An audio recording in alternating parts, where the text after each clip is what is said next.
batangirira kirenka ko bazi ko izoberi turi hari Chamate playground of course umpira guri hagati ya district ya Ntungamo batayise district kandi ya Bushenyi district ya Ntungamo of course mazana muzano wako kubanza kandi Bushenyi bazana muzano wa kabiri. I remember the first game it was between district ya Bushenyi barasa sadisi ya Shema kuri hari Bushenyi main stadium mpira kwasikana kwa 0-0 na nizoberi basikana biza aizoba nkeri Nyamurungi koresho kuzasikana zitambura na Mnonga mumpaka ezade ankore a cup of course edition ya katano kandi izoberi azobaza tukohereza kurga kuno muri Chamate kandi ari Ntungamo. Remember the first game ya district ya Bushenyi bakabasikana bagwa makazi 0-0 hatina tebere mutahiwe against district kandi ya Shema. Now they are the second game and of course Ntungamo bashamba their first game na Mnonga hano muka reba ho kandi background district ya Shema rather district ya Bushenyi bari beje kandi betegura na district ya team kandi ya Ntungamo nico kimwe cyabandi bakora na muri kirenka kakate gateka okugira bazara twafu no muzano murungi kandi Mnonga bazi kogu wano reba ho embere kuzozitambura kandi kuno muri Chamate of course nashango muri Ntungamo kandi is one of those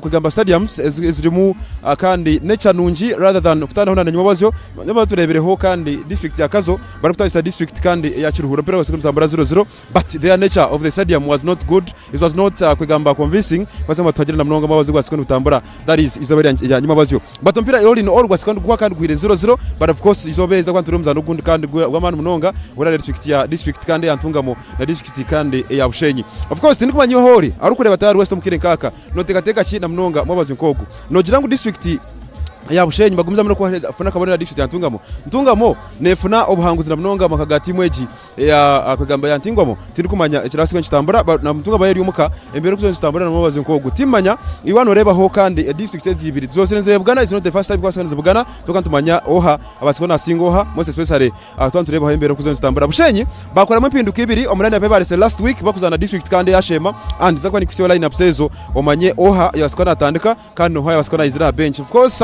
turebera hona ekimuru kwande kintu cy'abantu Mnonga tindikumanya iwa kuturebera zakwa noza mukutwito gwa YouTube tugambe no turebera nkahi abari X nco kimwendo wasikona tugambe no turebera nkahi teka ku comment yawe tera prediction yawe kandi tugambe na district yo rukagira most especially abanya Bushenyi abanya Ntungamo tugambe no rebera nkahi kandi mpira wasikona tandikira nkahi most especially na mabazi nkogu iwe Rio Jose arahanuye mabazi nkogu kandi kwasikona kuseshongezi and nzakwa tukisaida kikachenda is a district ya Ntungamo bari kwitana district kandi ya Bushenyi.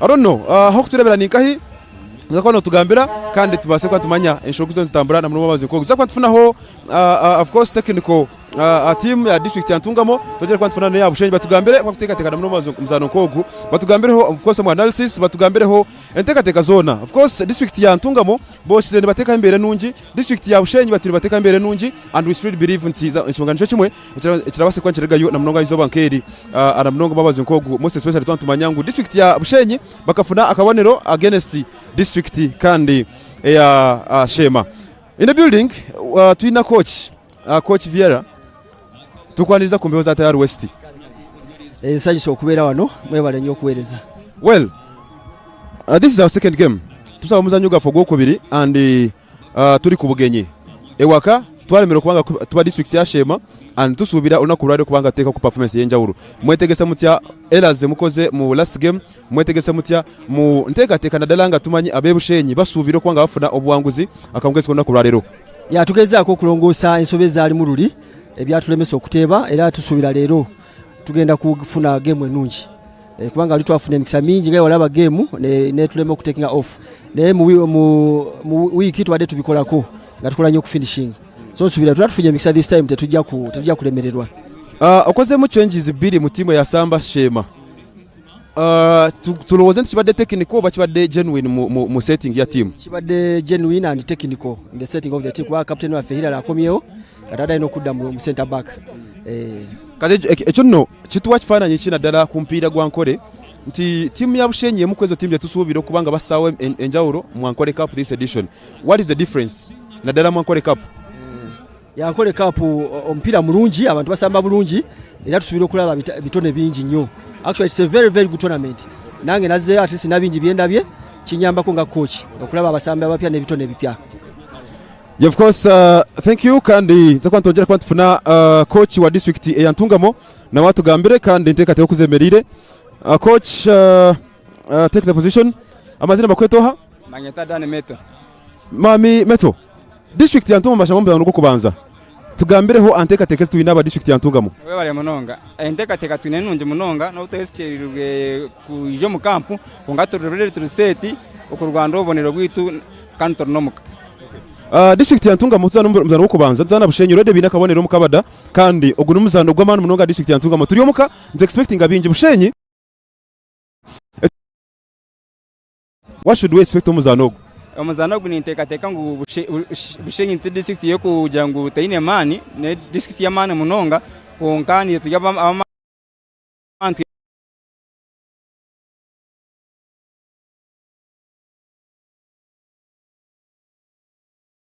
kubonera abarebi kandi tweteka tyanza no guhangona. Of course, thank you kandi kwase kono tusehembera kezo embere kuzonzi tabura mwawazi nko good district ya Bushenyi of course bari yabugenyi kandi coach basekona tugambira umwami Meto yatugerangu of course muzaro gategure kurunje munonga tine kwa tureba Bushenyi na district ya Ntungamo they are facing Bushenyi not for the first time of course kwani kureba no history yabo most especially wantu manyangu district ya Ntungamo turi bashamba mpaka eza Ankole Cup of course ndogera kwa tukereza binji hano ya henyina cyamate kandi tabaza kurara kwa feru mwawazi nkogu bose bisore twantu tureba district ya Ntungamo bari kutayisa muzano kandi ogwa district ya kandi ya Bushenyi. It is Ankole Cup edition.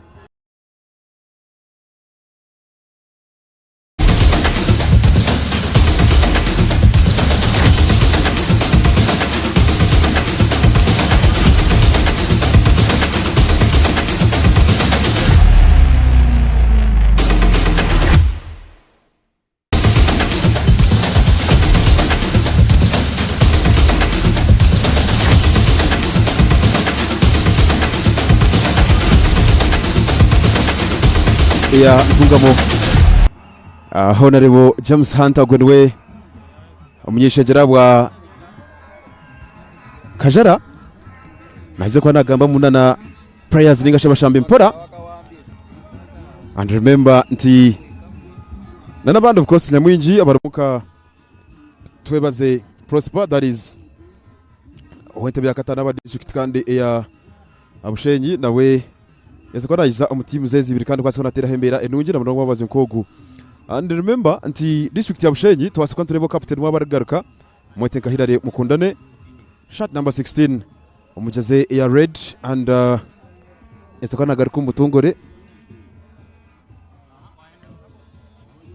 of course twinehona na governor kandi rugunwe chairman wente ya katano mwami Sam Muchunguzi aba district ya Ntungamo anaje kwa nagamba na teams turebe intekate okuzemerire and indeed everything is moving on very well okutugambira kire kaka district ya Ntungamo na district ya Bushenyi za kwa turebe umuzano gwa Kasameme and expecting abinjo umuzano ready Bushenyi bina kabonero mukabada bakazakana gwa makazi na district kandi ya Shema 0-0 and now they are coming to the second game against district ya Ntungamo. District ya Ntungamo umakagabo it is a little bit hard hakubasinjirayo kandi Bushenyi tekagenzere biso kwase kare bashango mukahanika basikone basingiraho that means inti game neza kuba in definition ya man munonga kandi twantereboho team zombi perception tureze cyane kirungi kandi turi kumanyango maybe district ya Ntungamo bine kwa capitalize ngo muzano kogo kufuna ubuhanguzi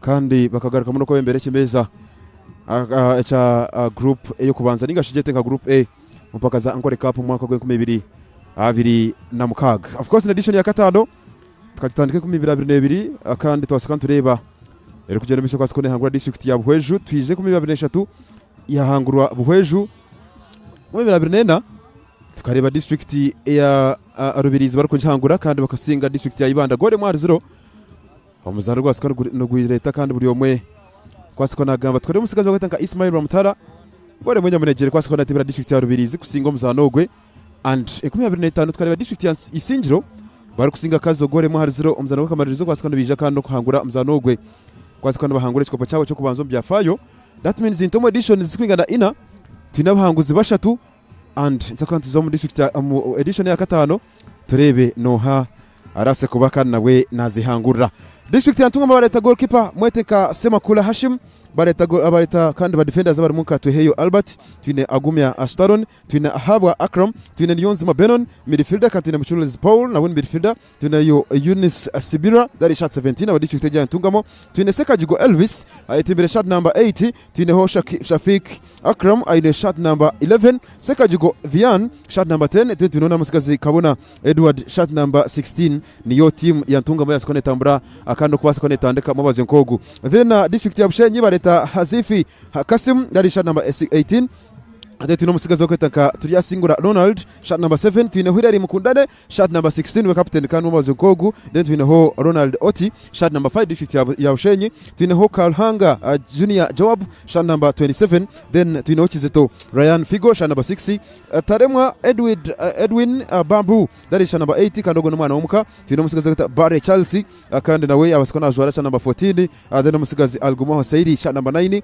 hamwe na Kamwesiga Jacob that is shot number 20 aba district kandi ya Bushenyi twatureba tebo rather kwigamba bench ningajetenka bench ya team zibiri district ya Ntungamo bine Mwesiga Josephat that is back bench akando goalkeeping area jure shot number 1 tineho Ainaman Junior shot 15 aba district kandi ya kwigamba district ya Ntungamo. Then Sekaja Nazil that is shot number 13 Amanya Gilbert shot number 7 ni Musima Ian shot number 9 wasikana watandika kandi hari bench ya district ya Ntungamo. Then tuntureba ho coaching staff of course bineho Amanya Meto that is the full coach wa district kandi ya Ntungamo. Then Nelson Atugonza niwe ari assistant coach wa district kandi ya Ntungamo. Then team manager Frank Ankunzire ntumanya abingi tumanya and niwe akwegamba proprietor ningashimu kama wa team eji ya akwegamba ya Karuka Runji. Then tuntureba ho team doctor sikazi mweta Opora Dennis niwe team doctor wa district age ya district ya Ntungamo kandi kuko emirina mnogo Mabazi Nkogu. Then district ya Bushenyi bine Aino Mugisha Bright shot 22 aba kandi hari Katebe niwe goalkeeper ningashi backup goalkeeper wa district ya Bushenyi. Then twineho Ankunda Brian shot number 12 kandi wasikona we kenyini na itimba shot number 12. Then twineho musigazo gataka Agaba Edwin shot 17 twineho Ajuka Edgar shot number 10 Mwesigwa Mark shot number 4 Rwembera Andrew shot 77 Kamara Emmanuel shot 25 kandi na Aino Mugisha Viera niwe bakweta nka coach ninga head coach and of course nana Agaba Collins nka assistant coach wa district ya Bushenyi. Turi kumanywa ho kuterebera taru West mukire nkaka no hagira team ki kandi zabasikwana uzamu kutwito gwa YouTube tugambire team zibiri no hagiro ha tugambire enteka zemereza na munonga side ejo tugambire district ya Ntungamo na district ya Bushenyi kuba twende bebugana no ho kuteka kwasikwana hanguru muzano go izoberi kandi ho kuterebera no Mabazi Nkogu kandi cyane kwa no mwana kugira anti district ya Bushenyi teka shanjire Ntungamo hanuye kagisingiraho district ya Bushenyi teka shanjire Ntungamo hanuye kagisingiraho that means intinize kwa gwira definition ya mana mnogo Mabazi Nkogu tumanye no ha arasikona singoha most especially Mabazi Nkogu Nyamurunji mpaka is Ankole Cup of course edition ya 5 Rio Jazz Jose live and clear hani hari Chamate Playground ninga Chamate Stadium Ntungamo versus Bushenyi anytime from now kwatandika kando mpira kick off is coming up next mpaka is Ankole Cup.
Alright.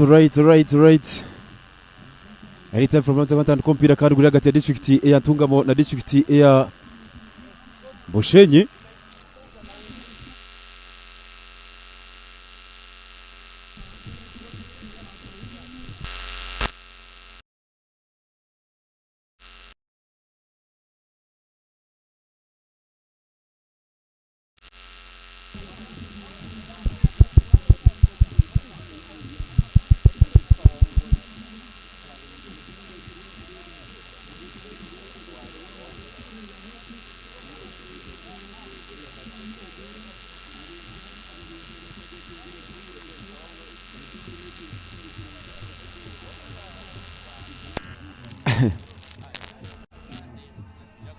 Takwa turompera gutandika very akagamba couple of minutes away from now.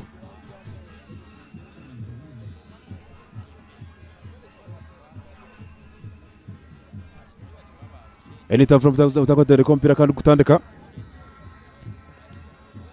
Takwa turompera gutandika anytime from now. Of course Ntungamo versus Bushenyi, and it is coming very soon away from now. Of course takwa tureba district kandeji ya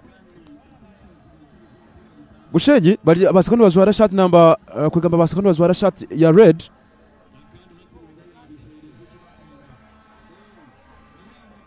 And then sakwantura district ya Mitoma abasekoni bazwara shot kwegamba shots za yellow. And everything is set with the shots za yellow na bottom ya black. Njo kimwena na district kandi ya Bushenyi abasekoni bazwara bottom za black, then bine tops kandi is a red. That is district ya Bushenyi. Aho kuturebera hona cyo rukwana cyane cyane munonga nce cyo rukwana tujanti base kwa noza amkutite tari mwene mwetekaho tayari West TV eshogazi kutambura kurunje munonga most especially abari mu district zitari zimwe na zimwe ekimuri korana cyane cyane munonga ekimukorana cyane cyane munonga kutambura kandi itwe mu ndeka zitu kimukorana cyane cyane munonga muri abantu bamani abari amukutwito gwa YouTube, abari hariya amukutwito gwa X, abari ya TikTok, abari a Facebook kimukorana cyane cyane munonga. It is Tayari West TV, of course. Tayari West TV irakaryitu.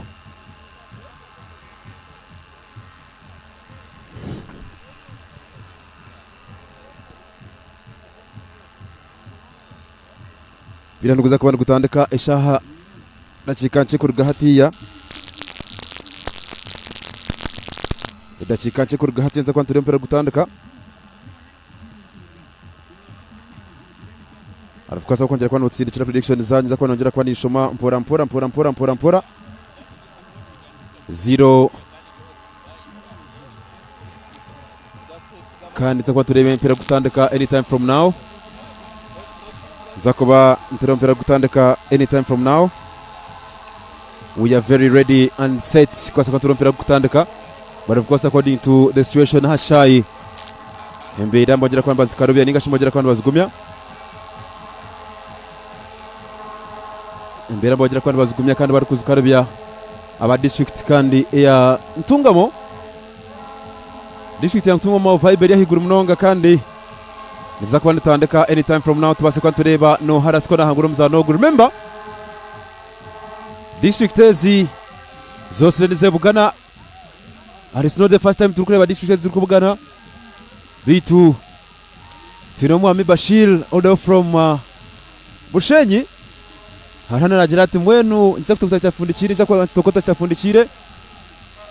And indeed enshonga za sekondari stambura kurunje munonga abariko kugira ngo Ntungamo juu mwana wanje kweyunga Roni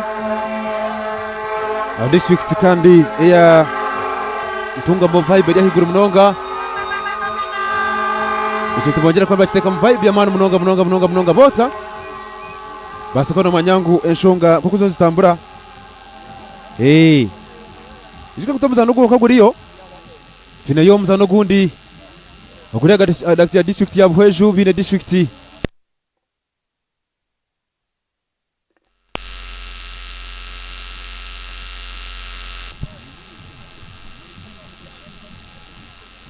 Tene homuzano gundi guri hagati district ya Buheju bine district ya Rubirizi kurya hari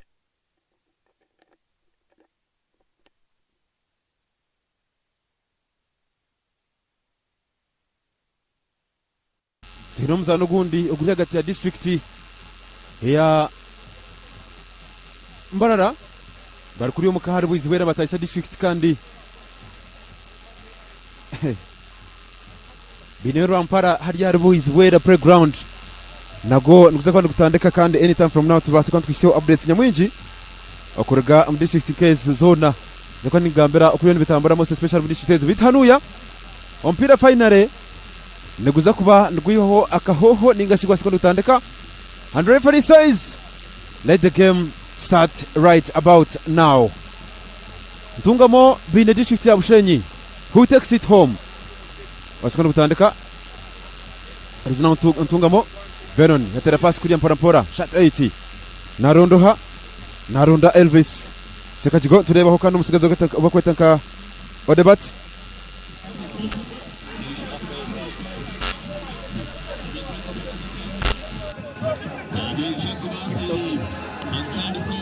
Yes, nza kwa tureba kandi district ya kwegamba ya Bushenyi bine goal kick ira gutandika Mpora cross ningwa naronda Seira rugumaho kandi tasikona gufuna pirati ya gufuna. Here comes Bale Charles no mpira Charles Bare district ya Bushenyi Charles Bare Mpora Charles Bare is now Figo for Bushenyi through pass na sikona ramba kutomera ho gwase kunzutangoha Akram Haba is now Bushenyi in the build up. Let across ningwa Naronda Charles basekondo mutangaho Sailor Gumo chest control Nions Mabeno ndikuchiro mwanya Sairi bagwasekondo mutangaho referee aje kugeno misho tinechiro is now pass or but in fact musikazo gutaka agumya through pass Naronda musikazo gutaka Akram nompira Akram batomeraho is now teammate ya Bushenyi back pass is now the captain batega yarmeraho is now musikazo gutahira mukundane the captain for Bushenyi assistant captain district ya kwegamba ya Bushenyi is now musikazo gutaka Kauru nompira Kauru is now teammate weti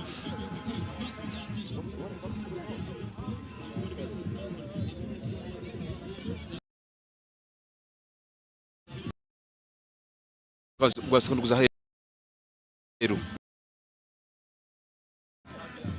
Staron yasekona guteka heru kandi throw ina ba district ya Bushenyi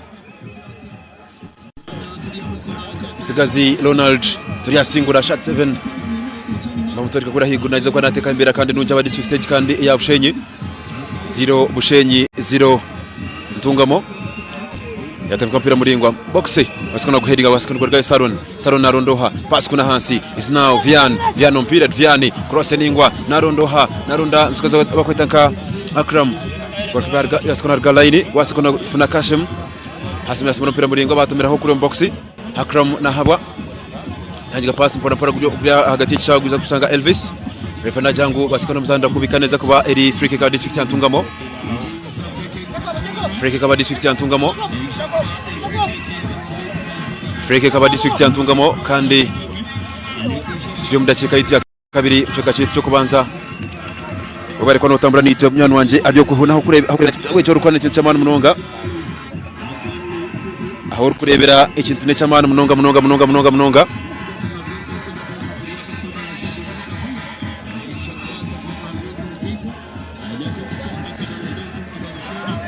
of course Bushenyi bine throw basikana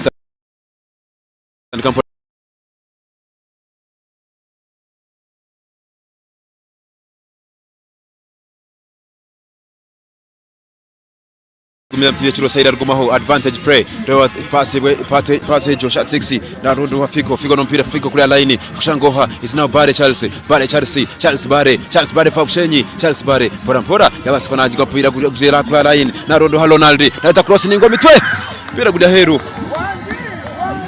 Figo yasikana gutera cyo muheru kaneza kubera goal kick wa district ya Ntungamo bine 0 Bushenyi 0 bitkana Bushenyi yasikana tandikira umugiya higuru munonga Bushenyi batandikira umugiya higuru munonga basikana funa attempt ya kabiri kandi district ya Ntungamo batungire attempt ya denemwe kurigera ko mutambura na munonga kirenkaka goal kick district ya Ntungamo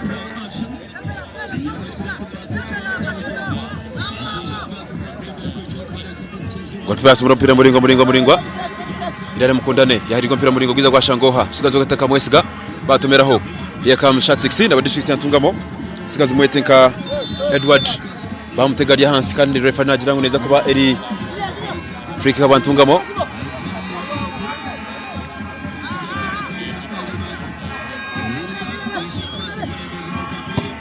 Kire cross ningwa mukundane captain izina Kababuro yarwa pira kamwesiga Edward passa kuri line kwa Shangoha Edward aba district yantungamo pass mpora mseta back harimo kubasa kandi bikikana yanga pass shot 6 mwetenka Akram hagwa yakamza Elvis narabasa kuna narundo shot 11 basika pora nargaho sigazo kwetaka Ronald Oti basiko yanga mpora kandi referee na jango haba Usam City maneza kubera free kick aba district kandi ya Bushenyi haba ho Usam City ma kandi za kubera free kick aba district ya Bushenyi Kawaulo Shamba timeji ya Nek Anjiga back pass kuisha kwa Shangoha ile mkundane the captain mkundane back pass wa goalkeeper kwa Shangoha msikazo da Kasim Hazif aba district ya Bushenyi baziko bikika na mpora nibagira ngo shane zakwanta batira kandi kapida turebe insho kuzara sekulara kandi bwe zatamira tukarebereho ile mkundane harakutera pass akutira kwa natera mpora natera through pass ningwa katogere kwa turebe msikazo wa Paulo Muchurezi na uno mahari abakutira kwa batira pass ningwa bati tukamurebere mukire nkaka Bushenyi nibikika na mpora mu defense kwa sikana shamba mu mpora back pass wa goalkeeper Hazif Kasim no mpira atera pass ningo kwa Ronda Hilary mkundane bihogo pano eta through pass na sikoni gambira basikoni bagwiba is now district kandi yantungamo na Ronda msikazo wakitaka Niyonzima Benon na Ronda Elvis no mpira Elvis abantungamo Elvis yaguherezoha shot 17 mwetenka Shabira Yunus pass ya sekonera mu na Rondoha sikazo gataka Vian no mpira na through pass yari ya sekona ikika na mpora irade ya sekona ikika na bitu referee agira ngo habamu kandi mpira wa sekona gurga heri kona referee agira ngo isekona aba district kandi ya Ntungamo first corner of the game and of course first going to Ntungamo's way district ya Ntungamo bine kona yo kubanza umuzano kandi yo kubanza abo muzanogo najama mweta award streaming live from Kampala Wandegeya ubare munyana wanje award this is Kweyunga Roni ejangwa ari muri Entebbe ubare munyana wanje Roni uyajama mweta Atin Nation of course Bushenyi 2-0 kona Fontungamo irize kona Fontungamo munyana wanje ahurikiza kire kaka kandi ati rutayari West cyo rukana ikintu cy'amana munonga kona ahagwa Ntungamo Vian yaguherezoha Ntungamo chance first attempt of course yasakwaneza heru kurunje munonga first attempt yasakwaneza hera aba district kandi ya Ntungamo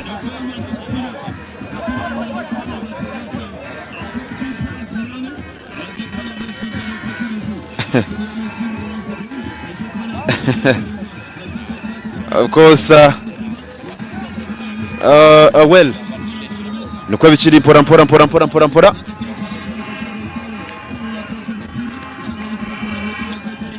tureba kandi teams zindi bona bakiri 0-0 district ya Ntungamo mpora through pass narabamo shot na 11 baba sakona mutangaho mpora Hilary mkundane yaje kwa ikika na line yatoka mpira is now Paulo Muchurezi with his some touches shot 17 ya comes Niyonzima Benon no mpira Niyonzima pass kuna hansi na Rondoha sika shot 17 na Bwetoha umita Shabira Yunus is now Vian no mpira Vian Fontungamo Vian Chiraka basikona muyo Kawaburo mpora bila gura heri kona irize kona for Ntungamo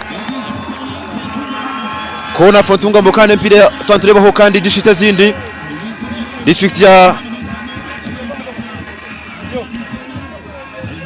twantureba isinjiro barasite gukira 0-0 idakika 15 kuri muri Buhweju 0-0 against team ya Rubirizi ariko twantureba ho district ya Mbarara bine district ya Rwampara gukira 0-0 that means in district zone tukarebere Katimba na kamwe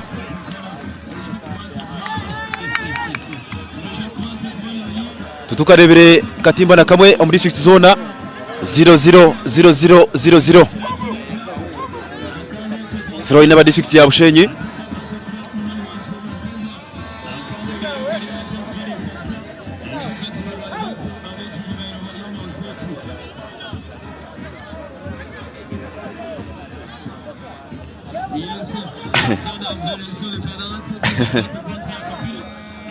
It's going to be a goal kick aba district kandi ya Bushenyi bita umpira gukira 0-0 andi abakongera kwa baturabiraho kandi hari amukutugwitu ogwa X ikimukora n'ikintu cy'amana munonga abari ha YouTube ikimukora n'ikintu cy'amana munonga ikimukora n'ikintu cy'amana kandi muri abantu bamana munonga Ronald Oti no mpira Ronald Oti aba district kandi ya Bushenyi turupase ningwa na Ronasira rwumaho yaskona utapinga mpira askona gunaga mpora kuri line hariho yaskona gwiba butelevu Ronald Oti nwagwine yaskona passing kwa Sangoha Saida rgumaho for district ya Bushenyi Saida rgumaho pass kuri higuru na rondoha Charles Bare pass line na ronda Ronald through pass yaskona dabamu kuri mpora yaskaza gatanga Ronald nwagwine kandi wa district kandi yantungamo yaskona kushildinga final mpira yaskona gurenga hida yaskona gurenga kandi neza kuba Erikona referee na jangu neza kuba Erikona wa district ya Bushenyi ujajama mweta Kamugisha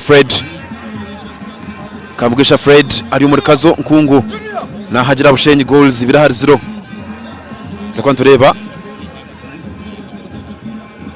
barita cross ningo box basoma gukwata mukandi kujya hero another corner for district kandi ya Bushenyi corner endija ba district kandi ya Bushenyi okutana ho na nemyaka hingwire tongere kwa tureba kandi districtezi bakuje kandi bazana kandi kurungi baterizo mpira murungi tinkumanya season age Tungamo bakira kwa nokozi cyo kweta home threat tukarebere district ya Tungamo bakugishango mukaba kasano gisinga ya the champions abe 12 n'aba district ya Rubirizo kabashangaha bateka hembera pira gwasikana gutambara gore mo hariyo ampire ndize basikone tambura omwankore cup tukarebere district kwa shanga hano ikabasikone basinga sura nizo ben ne kwanda bateko kane mbere nunji wasikana keeping the momentum kwa sikone sigara higuru kona aba district ya Bushenyi 0 Tungamo 0 Bushenyi. It's a corner. Baleto mpira muri ngombo box. Tureba goalkeeper sikona kupachi gabitu habamo kushamba kubi. Habamo kusindika neza kuba Erifriki kaba district kandi yantungamo. Habamo okusindika. Byamukama almost says let's be fair. Of course mzakwana bijendo misho. This one says Katongore Hamza. A draw will work for us. Chireko guno washema. Jere ko guno washema Katongore Hamza pira muringwa Kabawuro Isma yasikona konamo pora gukira umuhanya tureba district kandi yantungamo basikana gusiba Ashraf yagufuna tureba musikazo bakwetanka kamwesje Kabawuro pira muringwa guri higuru kandi basikana gurenga neza kuba Erythro inaba district yantungamo Umetataremwa Barnabas. Thank you for the show. I'm in Shema South. Let the game play 1-1. Mwana wanje Barnabas taremwa yagira ati 1-1 eza ko ne bakora. Stakaba nka group area ya Kazo Ibanda na Kiruhura tukarebere mugoro nemwe. Match date basikone tandukanye mabazo kandi basikone gutambura 0-0. Let's wait and see. Saida Rgumaho through pass kuri higuru. Saida Rgumaho for Bushenyi basikone bamutema mpora. Final Bushenyi n'ekino mpira Ronald Oti msabi wa timu ya Chitara ya cross ningo kuri hansi. Yaguhendiga gwiza gwashanga Kabahuro district kandi ya Bushenyi bashigwine. Sikazo wetanka Hilary Mukundane assistant captain aba timu ya Vipers kandi captain wa timu ya Bushenyi mumpaka eza ankore Cup Roni najirati Paul Yajirati 2-1 in favor of Tungamo. Watching live from Kakoba Mbarara Remigina. Hilary Mukundane applying some kind of experience. Yajirata hapana tukwenda kandi unfairness harumu shaye chikantu basikantu rembere kuzazo ntambura. Abakutureba muri mu district zitari zimwe na zimwe abana banje abisinjiro abarikuriyo muri district ya Kazo ekimukwana n'ekintu cy'amani munonga. Hari district ya Kiruhura nyuma bazo turebera hembere kuzazo seconds zitambura kandi imwe ekimukwana n'ekintu cy'amani munonga. This is Agaba Michael Najati watching from Ibanda town. Tungamo is my team. That is according to Mike Agaba. Kawaulo eje kwa nashamba kubikani ya Shamsitima. Kawaulo eje kwa Shamsitima. Kawaulo Isma ya Shamsitima. Kaito Tagame Education hari musigazi Vian Shad number 10 aba district kandi ya Tungamo. team captain Paul Muchurezi aba district ya Ntungamo naje kwa nafuna kandi instructions ningashaje kwa nagambo na referee kugira ngo maybe bakakora mukande kiri kuhinduka muningashe cyukana hanshongezo umukire kandi nkaka. This is Dominic Kunda Mukama. The playground is so nice. Watching live from Shema. No, of course, actually he's from Shema, but of course natubera kuri muri Abu Dhabi. Wari mnyano wanje Dominic Kukunda Mukama. Tureba ho kandi zeko nafuna cyo kweta America attention.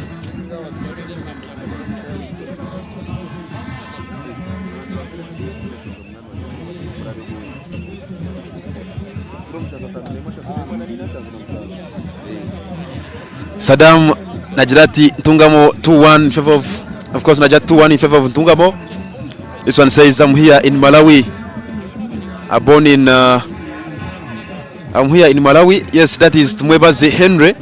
Wari mwana wanje Tumwebaze Henry. Mujoni Martin says Bushenyi 2 Ntungamo 1.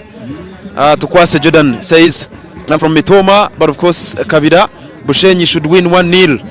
Yona Najirati Wachichenga kare sine shonga mnyano wanje Jordan bamwesije Ines Najat watching from Chisasi. Ntungamo 2 Bushenyi 1. Free kick for Ntungamo. Ture cross ningwa akurafuna abasikona mukandi hirare abasikona gutapinga mu gwasikona gufuna Bushenyi through pass abasikona abasikona gufuna musigazo watanka Akram Haba. Here comes Nyonzima Benon, pass kuna hansi Elvis no mpira wa district ya Ntungamo abasikona mutega itkandi Elvis yari batompira twareba mu any kind of foul hanuya, but indeed the game is a bit tight. Omukire nkaka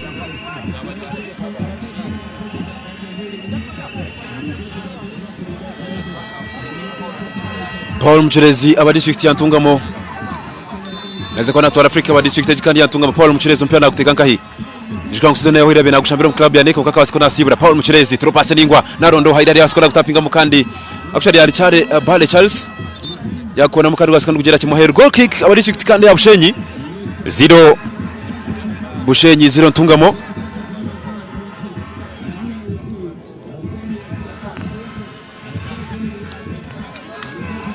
Zero Bushenyi 0 Ntungamo. Ndongera kwa ntusima buri yomwe arikagira district kandi akagira district cyanye cy'umukorera ikintu cy'abantu munonga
Juu MC Jeremy. This is kugamba Jeremy Najirati from Bushenyi Nyakabirizi watching live bari mnyano wanje Jeremy. Timothy Magara says Bushenyi win. Bamwine Brody and Najat Bushenyi win 1-0. Elias Ainumugisha from Ishaka Buramba Bushenyi 2 Ntungamo 1. Twasibwe Abraham Ntungamo 2 Bushenyi 1. That is my prediction. Freaking out across the Ningo box no hard ho. Now Ntungamo with another chance. Goalkeeper is going to tap in. No chance of the referee Najirango echi. Fahad Najirata haba harho isobyo hanuya refa nagira nk'abasikona haba mu isobyo kandi abasikona bakwata goalkeeper bamukwata kandi asikona goal najanga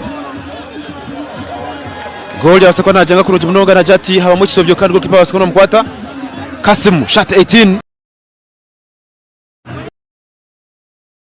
club ya Arsenal kushamba club ya West Ham chikabaho accident keji kandi areba goal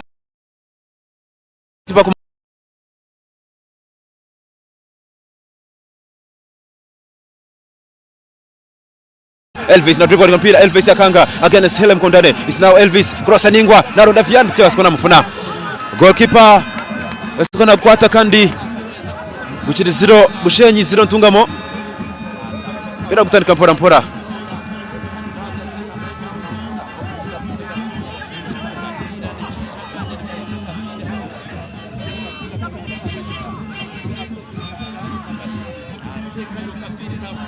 is now Said Argumahom Shabbat Club Jabul cross ningwa is now Ronald nompira for Bushenyi Ronald tulia singura Ronald nompira cross ningwa na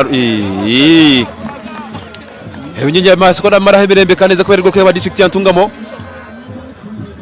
goal kick wa Ntungamo kandi gukira 0 Ntungamo 0 Bushenyi basikona gutandika mpora Paul Mchirezi nompira Paul Mchirezi for Ntungamo Paul Mchirezi back pass Niyonzima Benon na ronda msikezo gutanga Stallone is now Ntungamo cross ningwa is now Shafik asikona chest control na ronda Paul Mchirezi nompira Mchirezi Paul pass kuri higuru na rondoha Shafik nompira mpora Ntungamo letazro pass Hilal Mkondana asikona na tobu chafu Hilal asikona ya oburofa pira kuchiro mwanya baje ko betomera mpora Paul Mchirezi kitoza asikona zigayo na refa na jang free kick for Ntungamo Paul Mchirezi bamushambira kubi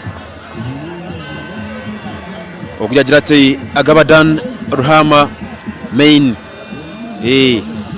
tumushabire Morin yajati Ntungamo juu of course this one says Atkwase Boaz watching us from Kakoba 1-1 and this one says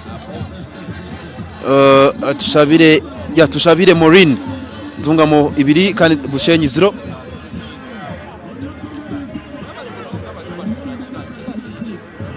Muzola Hannington najirati watching in Mbarara my support for Bushenyi kare warumya Bushenyi Prima yajirati go win my home district Bushenyi kare tureba free kick habwa district ya Ntungamo a chance for Ntungamo to get the lead wano goalkeeper sikona kakwata kandi kakareka P1 P2 kapira kakareka P1 tuzikopta ntore 2024 2024 tuvyo mu primary niko kapira kwa sikona atera shot 20 aba Bushenyi bamwita Jacob basikona ngiga pass line kupira gudia heru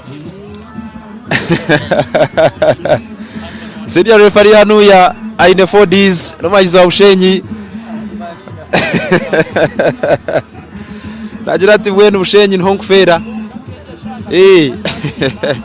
kare bira kugendo misho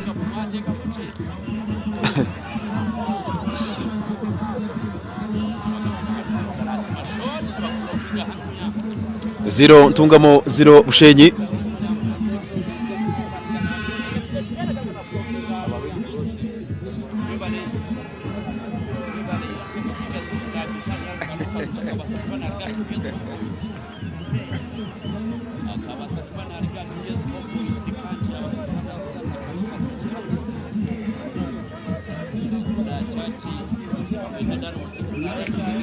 throw in Elingwa Charles Bare abadishiti ya Bushenyi Charles Bare mpora Charles Bare against Mchirezi cross Elingwa na ronda Beno yasikona kuri Gwargayo is now district ya Bushenyi goalkeeper yasikona kwata kurunji munonga Hashim Semakula yasikona kwata mpira kurunji munonga wa district ya Ntungamo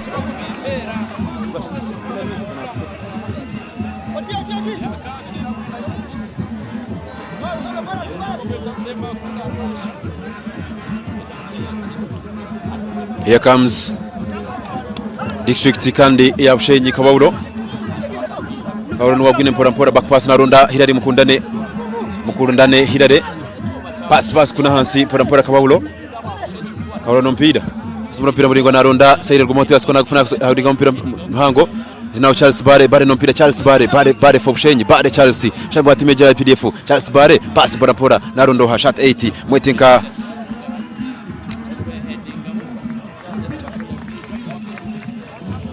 Edwin Tademwa Mwetenka Bambu Pirasi murako basono kwata mukandu kwagira kimoheru neza kubera kona aba district ya Bushenyi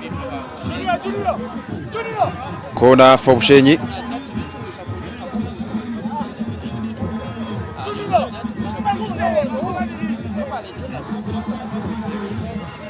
kona habwa district kandi ya Bushenyi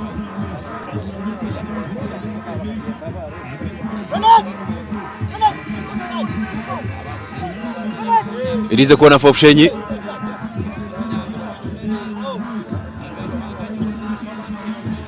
kona bwa Bushenyi Kawaulo ata crossing box no hariho basikora guhedinga gwargayo izina Paul Muchirezi aba district ya Ntunga marita crossing kuna hasi naronda Vian yabasikona gufuna ndakushangara ini gatagushanga basikona guhita throw in for Ntunga mu bagusana ubutandika mpora wiza gwashanga musigaze wazika Edwin Kabona yakoreza Niyonzima Benon throw pass ni ngwa Vian pira guciriho kandi sigaze wakatanka Odebat basikona gurenga neza kubera goal kick aba district ya Bushenyi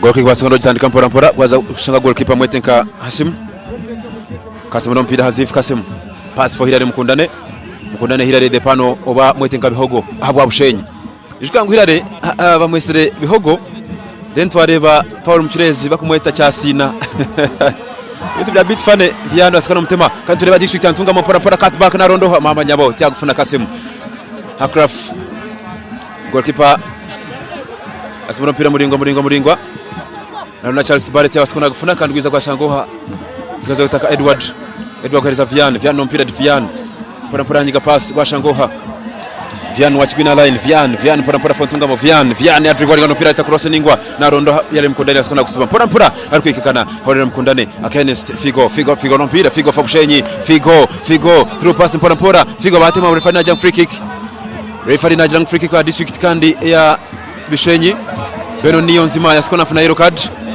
Benon Niyonzima yasikona funa yellow card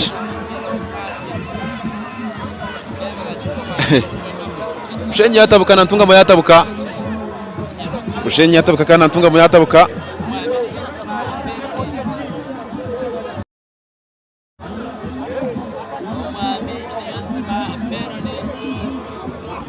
itakwefika district kandi ya Bushenyi bitwe Benon Niyonzima already asikona funa chokweta ka yellow card abari amko tugwitu kandi ogwa TikTok gunagira ati Shemane Kirayigara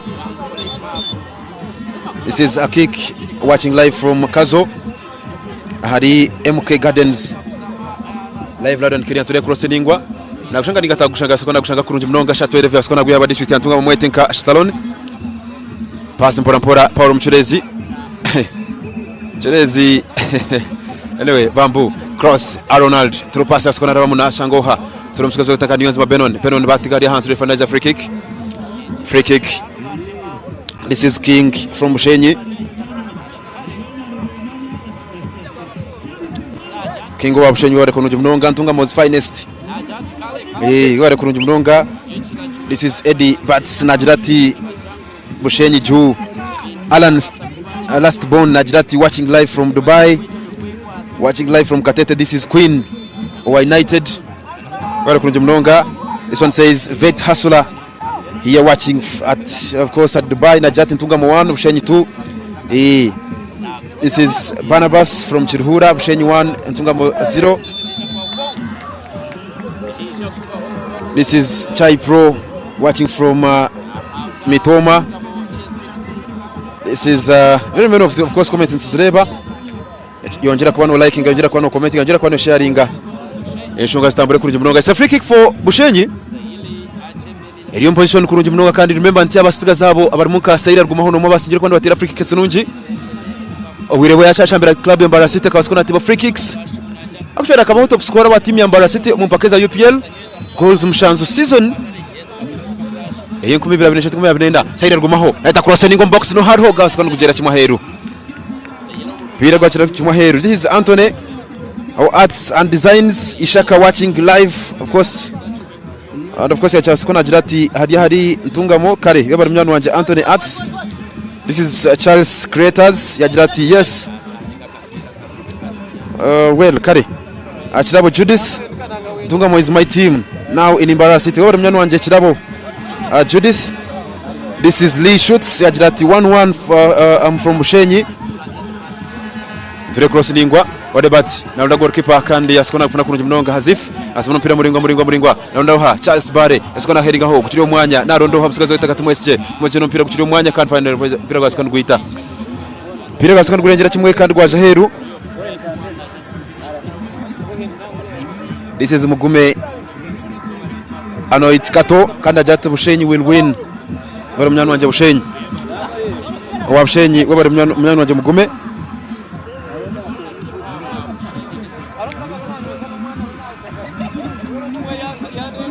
Irize kuona for Bushenyi Kawaulo brother sigazo gatanka ata crossing ngo box no hard hog basikona patchinga mu here mukunda yabasikona kufuna kurunje munonga Hirade versus Niyonzima Benon.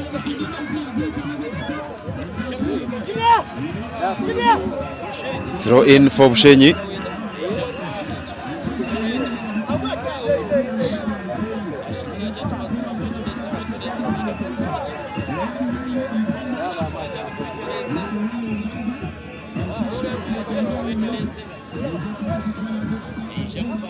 Mazatandi kompira kandi kuri line kandi kompira muringwa mitwe gwasikana heading aho Benon kuchiro mwanya gwiza gwashangwa akaba Charles Bar mpira tero muringwa gwasikana kugera Kimaheru pira gwagera Kimaheru kandi umucweka nkechi na mnoga kire nkaka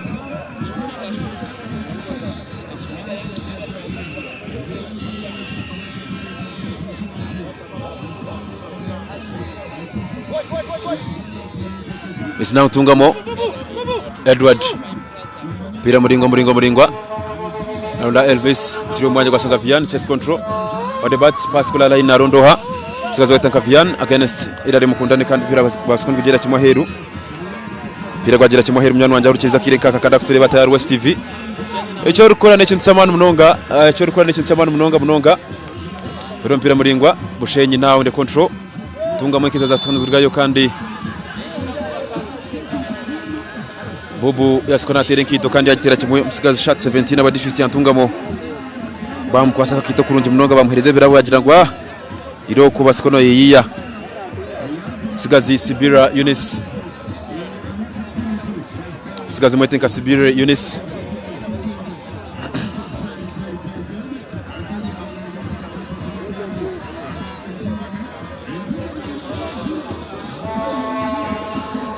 kare tukwasibwe Abraham Najati Ntungamo 2-1 of course that is his prediction. This one says Sam Ataho na Warho of course ware kurunje munonga Murunji Gift yagira ati arhana ari natureba mwebari kurunje munonga. This is Maxim Yajati Ntungamo Ju watching from Kakoba. Muhammad Musimenta kona Paulo Muchireza alitakurosi ningo boxi mitwe asikona hidinga basikona gurayo kandi musigazo wetenka Oti Ronald asikona jirati tumukuza kwa murabo kandi pira gwagera Kimaheru refa nagirangu haro offside kaneza ko yari goal kick rather ko yari free kick wa district kandi ya Bushenyi. Free kick for Bushenyi. This is Clinton Najati district ya Ntungamo goremwe kandi Bushenyi 0. Mushabe Rakibu Najati Bushenyi Juhu. Onan Najati from Mitoma. Support Onre Mukundane but have Bushenyi paid. Moment of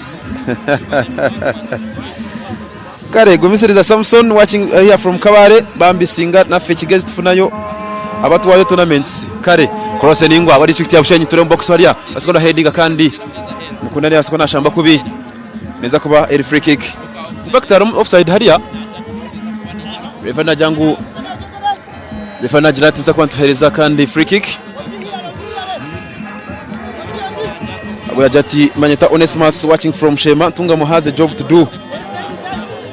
One favor kwegamba 1-0 in favor of the hosts, that is Ntungamo. Free kick for Ntungamo.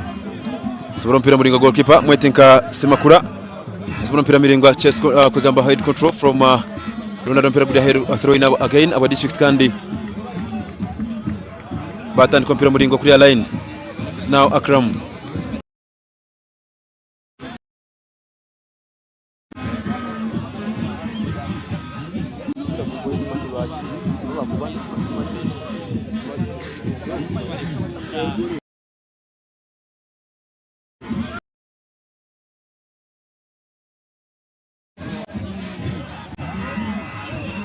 It's now Bubu. Sebelum mpira muringo kwa sikona funo mpira mkati ya kufuna goalkeeper sikona kufuna Edward Nompida. Edward for district ya Ntungamo. That pass kuna hands kwa shanga Odebat Nompida Odebat for Ntungamo. Odebat line against Said Guma through pass wasona rondo Odebat. Is now Elvis for Ntungamo. Elvis Nompida. Elvis Ntungamo. Elvis pass kula higuru na Mchirezi Paul Mchirezi kula higuru ukushangoha. Abagizi bagirangu Mchirezi pira gahwamu. Abahagizi bagirangu Mchirezi mpira gahwamu tureba ba MPs kandi ba district ya Bushenyi n'abantu barahanuya, of course basajja barahanuya honorable turebaho Cohen champion na barahanuya aba district ya Bushenyi bona barahanuye shonga kwasika no shonje kurunja mnonga kandi tugera kwantufuna comments zanyu mpora de Gracious na Jati Chasina and bihogo juu Chasina no Ntungamo kandi bihogo no wa Bushenyi, that is Paul Mchirezi versus Sirare mukundane.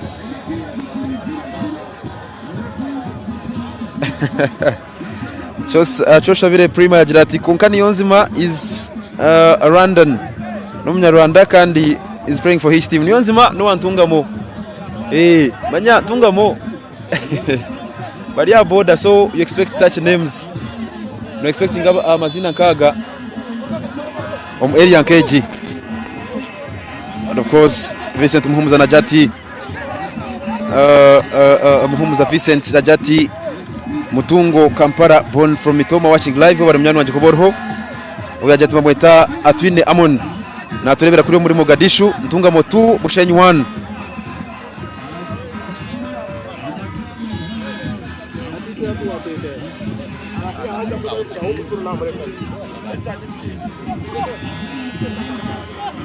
Yari mukundane for Bushenyi, yari mukundane back pass ba goalkeeper Hashim yabasa kuna pass ngompira pora turi kula line. Ronald nakufuna chest control from Ronald turi yasingura yabasa kuna kanga kurunji mnonga yakweza Bobo for Bushenyi. Bobo nompira Edward ata pass kuna hansi na ndaka na Kawauro yabasa kuna kufuna kurunji mnonga for Bushenyi. Kawauro for district ya Bushenyi. Kawauro pass pora na rondoha Charles Bare is now Bushenyi. Charles Bare cross dingo na rondoha na Saida Ruguma hono hard hokuro box mitwe basa kuna gurgayo naronda kuri higuru naronda Ronald kandi refana jirango habamukuzana sitima refana jango habamukuzana sitima neza kubera free kick wa district kandi ya Ntungamo.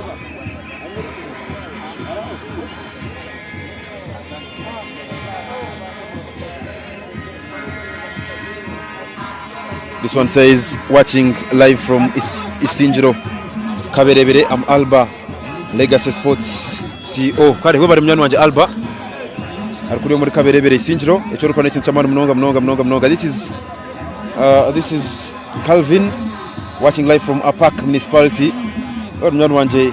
This is Imsiwe Brave from Chizoba Bushenyi.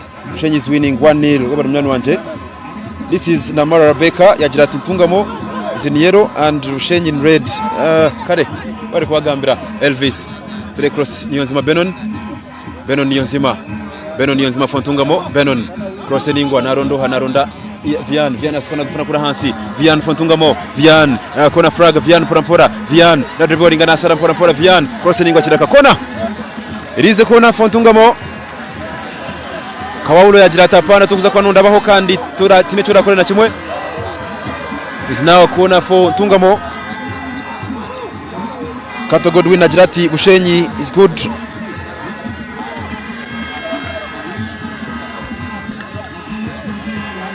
irize kona Fontungamo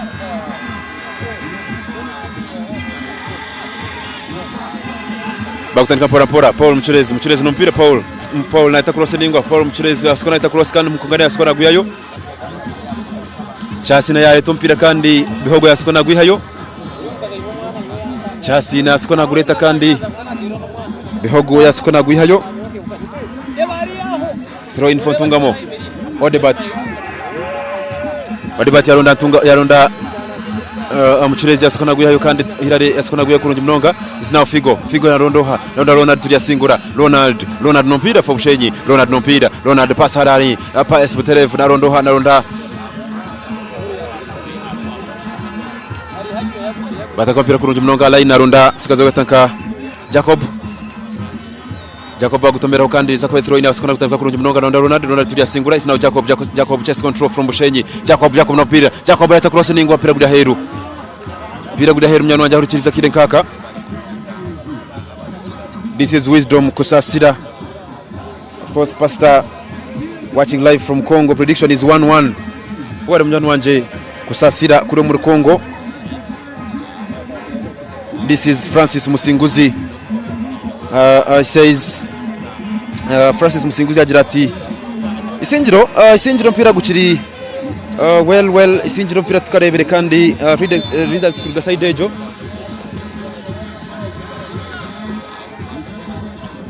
kuriya muri buhweje mpira gwasikona kwa icyo cyo kubanza 0-0 akandi na district ya Isinjiro nago gukiri 0-0 yes ndidi gukiri 0-0 district ya Isinjiro gukiri 0-0 kana kuri muri buhweje gukiri 0-0 na hanu ya gukiri 0-0 actually na Barasete na Isinjiro gukiri 0-0 Rampara Mbara district gukiri 0-0 actually mpira yona tukarebera mu goal nemwe turi turekera kwa sekonterera half time as we speak right about now. Here comes Bubu, of course passing it for Akram, chest control from Job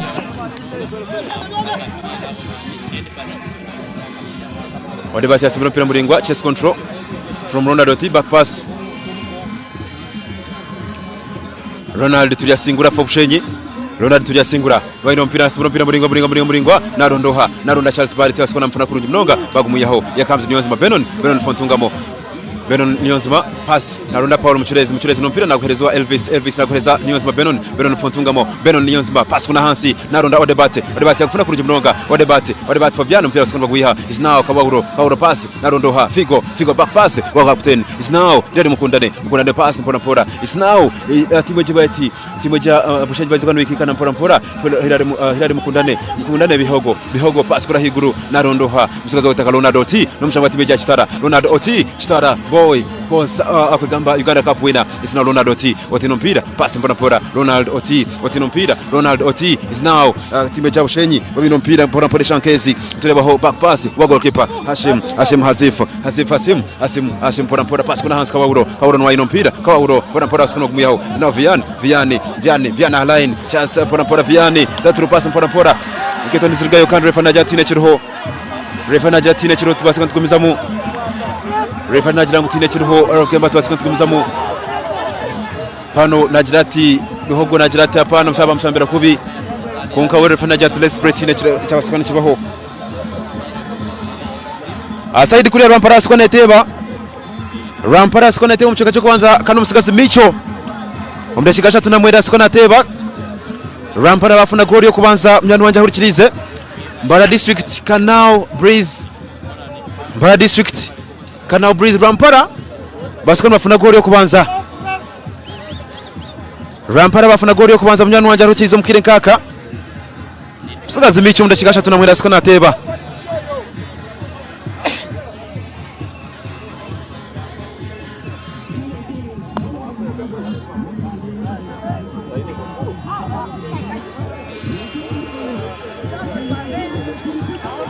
District ya Rampara basikana funo agoli kubanza kandi abugenyi.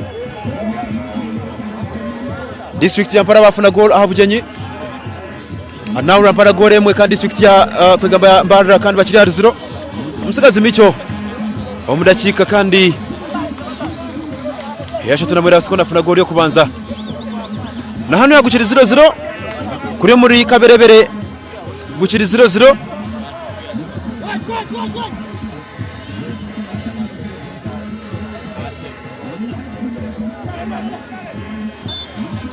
Of course tureba umusigazi bukatanka Bamwine Jonan yagira ati watching live from Entebbe. Haro wabuza ati when is next game ya Mitoma? Next game ya Mitoma Mbashamba district kandi ya Rubirizi. Nibaza ko batayira district ya Rubirizi next game. Uzakwa guru muri Nyakasaru. District ya Rubirizi it will be Rubirizi versus Mitoma tabasikora kandi wa Ferom Zanogwe. But as we speak right now edashika enanitana za basikana zuhayo kandi ekiweka cyo kubanza cya basikana kikoma hanuya mubaze ko Gunyamurungi mumpaka eza ankore a cup.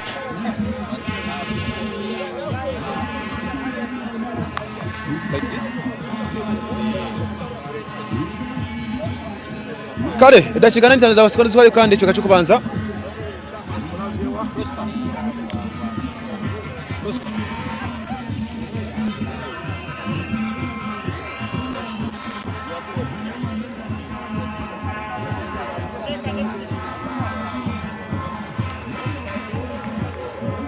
Butare vede chikaniza anaiteza basikoni zo kaneza kachoko banza kandi district ya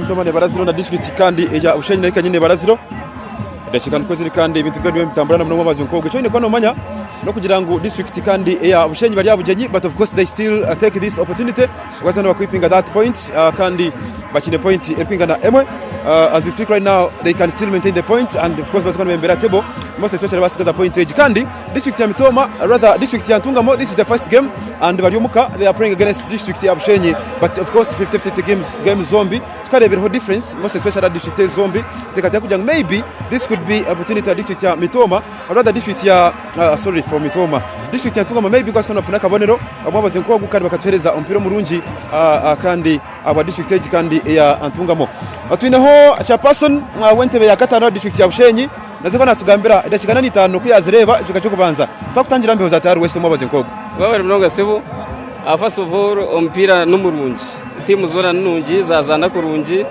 konkati hine yatebere ngenzi yayo eco kubanza Bushenyi ryawe we anticipate ngucheme kwansingo mpira ogu abo kwenda ngo tugumize muturabo mu kibinja nayo Ntungamo yatosinga for the first time buri yomana yendeza okusinga konkani mba mayisa ngo jagumuza mutuzano mpira mu njanda I hope we shall do better.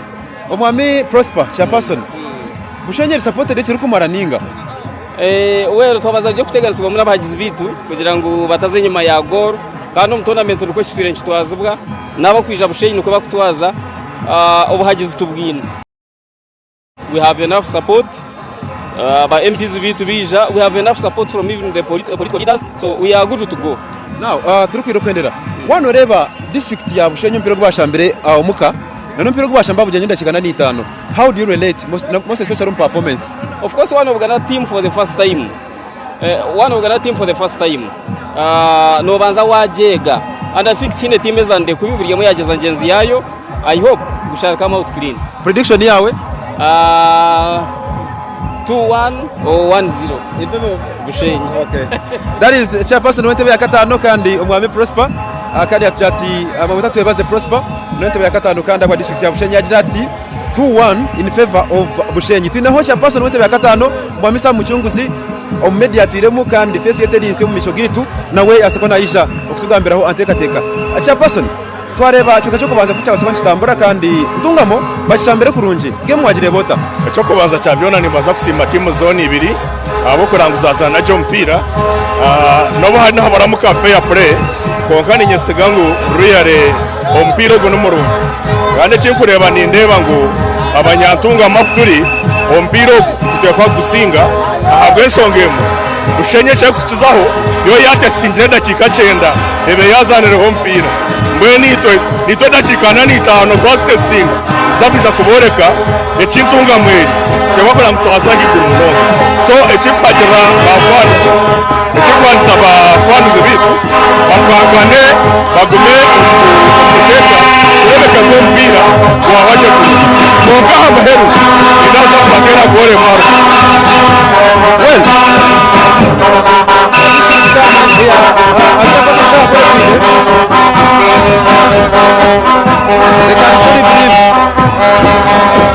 district ya Bushenyi Bible ya Iguru chairperson wano reba timu zazibiri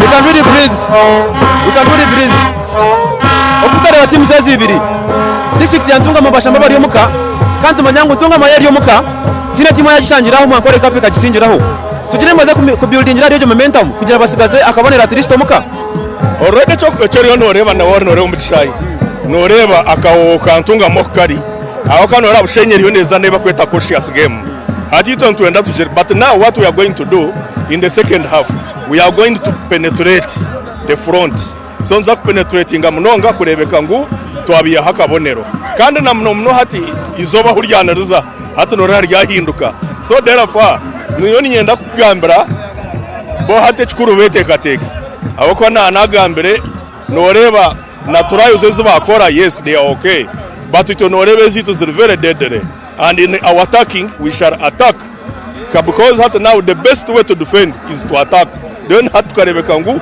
akabaro kinoro to akabonora kitu chapasa ni agira ati Bushenyi neza kwangura 2-1 iyo no jangu Ntungamo neza kwangura zingahe tureke gusomo umuriyebye byahari okay it is 1-0 it is 1-0 in favor of Ntungamo okay wale munyani wanje kandi chapasa n'wete bakatana aba district kandi ya Ntungamo omwamisa muchunguzi kuri abasokona tugambira of course mukire nkaka nahane ati no unarebo Cohen ogono wa Bushenyi kandi vibe ya Iguru munonga wa district ya Bushenyi numurebo of course Bushenyi binamani bakashama muzano go mukate bagusinga andi zobere bine kwasanga bazabujenyi bakafuna akabonero honarebo ompira dashigane nitano wazireba first and foremost wazirebota umpira gwagurije gwagutire jonga kandi turiyo mu vibe yenyini ankore kapa itwire ntuburamu district obuturiyaha turi ko mupira yemukago egenderwa cyo mpira ogu no kugira ngo tuzane tumanyane cyone cyo kubanza ekindi cya kabiri no kugira ngo talents ezabana ningashi abazani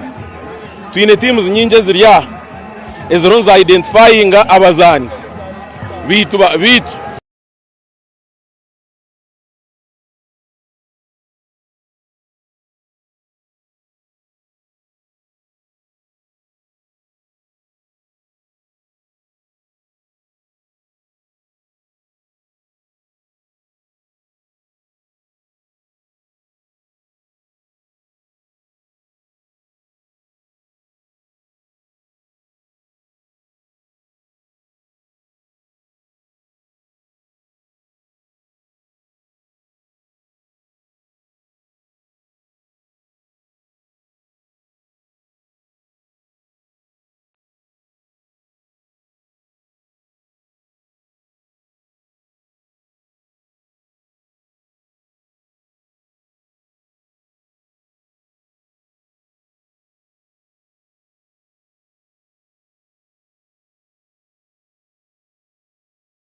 mukyara wanji mwami akahoho kararugokwe kukaransonasona nkunyije na bene iwe hati turakozesa sabundi za Wandazi. It is okay ndebire wanyirira n'abana batakeyagura kambanjurire esabundi za Wandazi zirimo ebirungo by'omuhendo okuhumuraje no kukuhwera kumaraho burwire bw'omubiri okananuka okanyirira aba Wandazi beine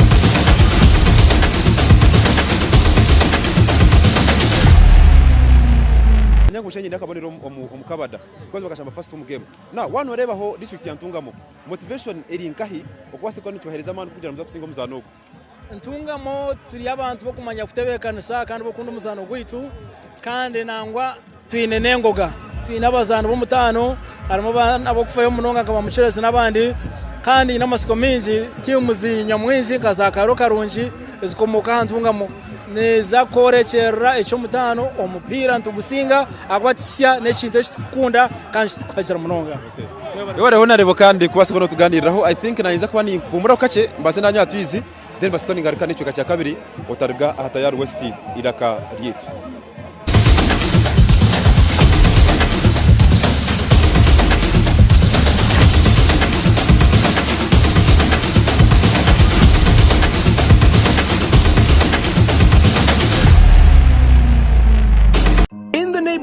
Near stagnant water and mosquito breeding sites, malaria lurks, always waiting to strike. But fear not, for here comes Mr. Vaxa, the ultimate protector against malaria. For years, malaria has been one of the biggest threats to children under 5, making them weak and even putting their lives at risk. But now, the government is introducing a new solution, the malaria vaccine.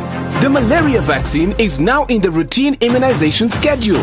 The malaria vaccine is administered in 4 doses at 6 months, 7 months, 8 months, and 18 months. This vaccine will provide extra protection against severe malaria. And don't forget, routine immunization protects children from many deadly diseases. Every vaccine matters. Visit the nearest health facility for routine immunization services today. Mr. Vaxa, the malaria vaccine is free, safe, and ready to protect our children. Will you join the fight and complete all 4 doses? For more information, call the Ministry of Health on 0800 100 066. This message.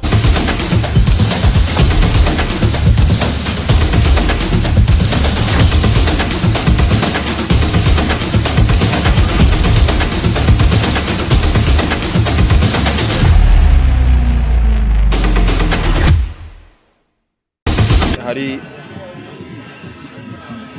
Chamate Playground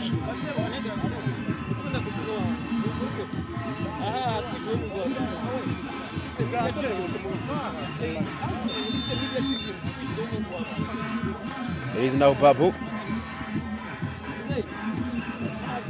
nwaino mpira mpora sikona mpira muringwa Saidi alikumara siba hidiga mu kandi tungomba babino mpira sikona kuyo shot number 6 mwetenka Akram mpira muringwa Chikangu chapsheso tasanga tureba hihangari ya Brazil bagoma kazi na ni hangari ya Morocco mu kikopa chensi yona gore mu hariyemwe sigazi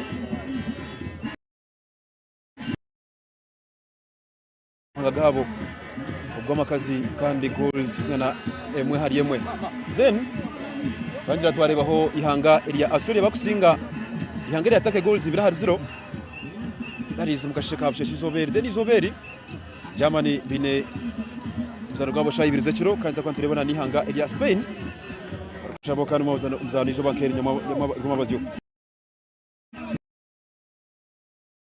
Ngura Ronald mpira kusono kumuyo kaniza kwa Africa District kan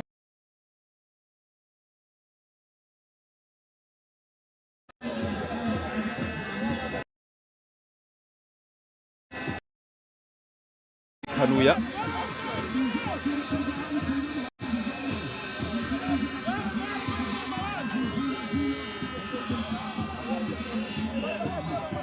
Mushenyi bine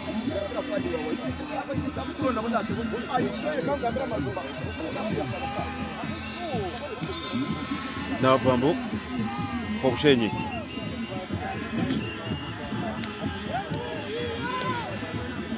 Atakurosi ni box no hard hook Sinakwa skona kata mpira mpira box hanu ya chas Saidi mama nyabo Sairo mpira sikona gutera kimwe heru kandi neza kuba eri goal kick aba district kandi yantungamo goal kick aba ntungamo goal kick aba ntungamo shikangu center referee Fahad niwe sikona ramuro mpira mwabazi ko gunyamurungi center referee Fahad niwe sikona ramuro mpira mwabazi ko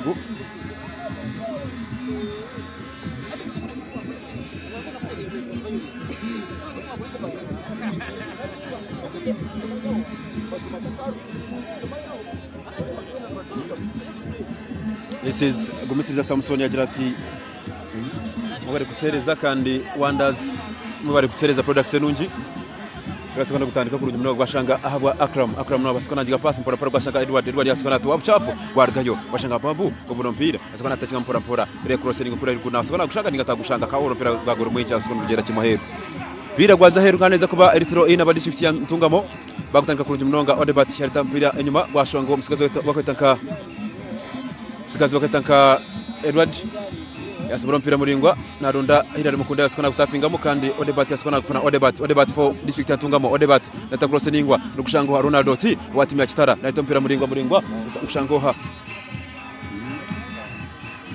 kushanga msikazo yatanka Edward ya pass mpora Odebat aba district kandi ya Ntungamo nata cross ningwa narunda hirari mukunda ne kandi yasikana gutapingamo gwargayo yagutapinga basikana gurgayo gwiza gwashanga musikaze gutanka bare Charles tropase ni ngwara ndasayira rugumaho izina bushanyo nde move bushanyo ne run yakam sayira rugumaho sayira rugumaho for district ya bushenyi sayiri pora sayira rugumaho back pass narondoha izina kawawuro for bushenyi kawawuro no mpira takurasa ni boxi no harho yakona gweriga gwargayo Akram gushangoha musikaze gutanka musikazi mwetenka Yunus refana jirati musikaze gutanka Sigazi mwetenka Akram yasukana rgumo offside kandi bagusukana gutandika Kawuro for district ya Bushenyi Kawuro narita cross ningwa narunda seri rgumo basukana gutagaho Niyonzima Benon biza gwashanga Bobo no mpira Bobo pass kuna Hans narunda Charles Bare no mpira Bare no mpira Chelsea nanjigoha sina Bobo throw pass Charles Bare for Bushenyi na mpira basukana guhayo Pira babusukana guhayo kandi gukiriho 0 Ntungamo 0 Bushenyi Chess control gwashanga busigazi Ronaldo tiba yasikana buzaheru muchurezi yatabikwa pira muringwa narondoha Akram no mpira Akram for Ntungamo mpora shot 11 Akram no mpira Shafika Akram pass kura hansi pira final gukiriho basikana bari tompira muringwa naronda figo kandi basikana mutomeraho free kick aba district kandi ya Bushenyi bagutandikira uterevu sayira rgumaho nagushanga batagushanga pira sikana pira final gwarenga neza kuba Erythro ina ba district kandi ya Ntungamo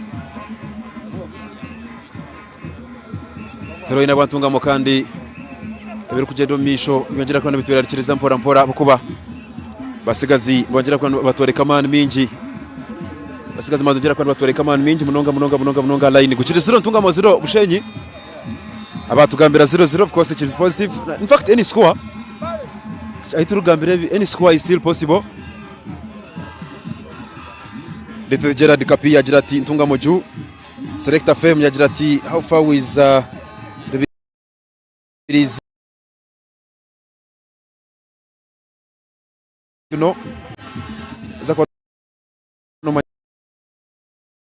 Elvis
Shamba district ya Bushenya kiri hansi. Sigazi wa district ya Bushenyi mwetinka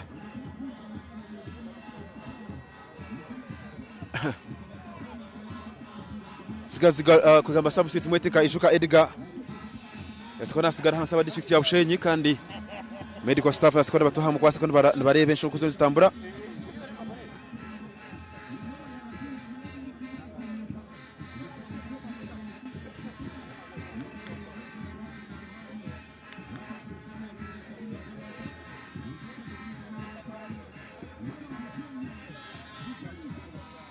Bucheri 0-0 of course site rugambere bikandi togera kwantara musyo bona bari hamiko twite tare mwe abarya YouTube kimukora cyo cy'abantu munonga of course mnyano wanje Najuna Christian of course nabuza about Sinjiro rebe mbere gore mu hari 0 this is Mugume Bryant Najrati streaming live from UAE United Arab Emirates Ntungamo must win. This is the gracious Najrati really promising. This match is promising and 1-0 in favor of Bushenyi.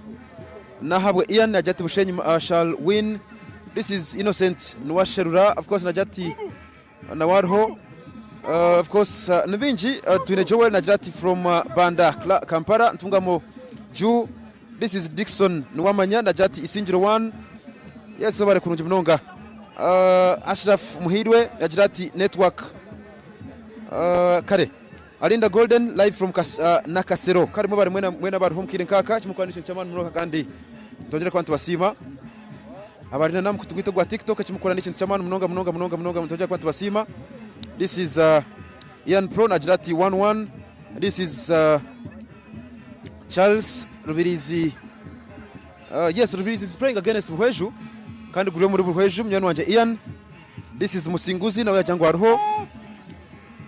Comments nyingi Guchiri 0 Ntungamo 0 Bushenyi okiri live and clear Arita West TV Rio Judges of course ni kwereza kurga hariya Chamate Stadium Ntungamo neza n'umuzano gwo kubanza kandi Bushenyi bari umuzano gwa kabiri. That means if this game ends like this zakwa ntureba another gwegamba group ninga jetinka group A etari mugoro nemwe guys tade turebere group B ya Ibanda Chirihura na Kazo na Kenya tukarebera mugoro kandi turiya match day 2 emizano kandi basikone izano kurunje munonga tukarebere mu goal nemwe. Ronald turi asingura for Bushenyi. Ronald pora back pass ngushangoha musigazi Ronald Otina yaha mpira muringwa figo bagumutangaho gwashanga Eunice yakamuze musigazi wagatanga Benon Niyonzima. Benon nacha kwa na kasatoringa pora Benon Niyonzima, one of those classic players is now Paul Muchirezo mpira gwa bounce gwa Zaheru pira gwa Zaheru aba district ya Ntungamo kandi throw in ya Bushenyi bagitanchiraho is now Ronald Otina ita back pass kushanga musigazi wagatanga Hilary Mukundane bitkandi noreba ngo district ya Ntungamo ready Paul Muchirezi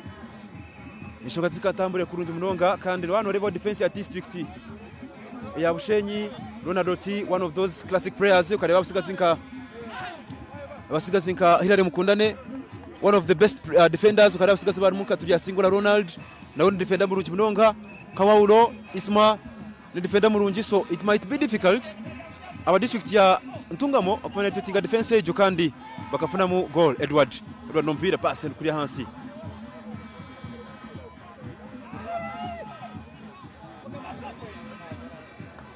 tabiko mpira muringwa Ronald na heading agwiza gwashanga bisigazo bakwetanga Charles Bare na ronda Sairi kandi tabasikona gufuna. Here comes Yunus yasikona shara mpira kurunje munonga Yunus nompira Yunus abati mecha Ntungamo basikona ba deflecting akano mpira guri hansi. Final Africa district kandi ya Bushenyi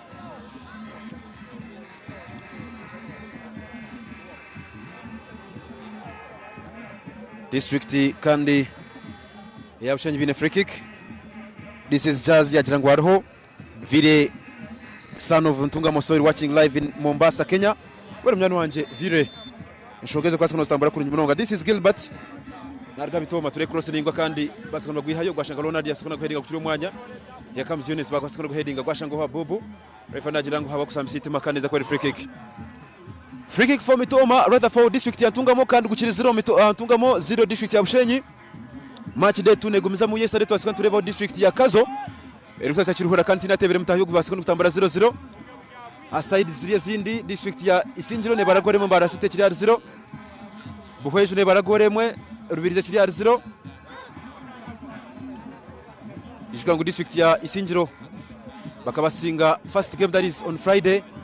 Rwampara kabashekura and currently Rwampara Echebembiro mzano kandi bashamba district ya Mbara tureba amusigazi wa Vian against Hilary Mukundane kirebe keri izoba Mukundane asiko nazana Vian refana jana ngo free kick kuri akona flag sigazi Vian basakana mzamira kubi kandi Hilary Mukundane asiko namutomera free kick ya district kandi ya Antungamo free kick for Ntungamo kuria hina na kona flag musigazi wagatanka Moitenka Yunis Sigazi Yunis Sibira sa 17 aba district kandi ya Ntungamo naza kona twerezo mpira kandi kurunje mnonga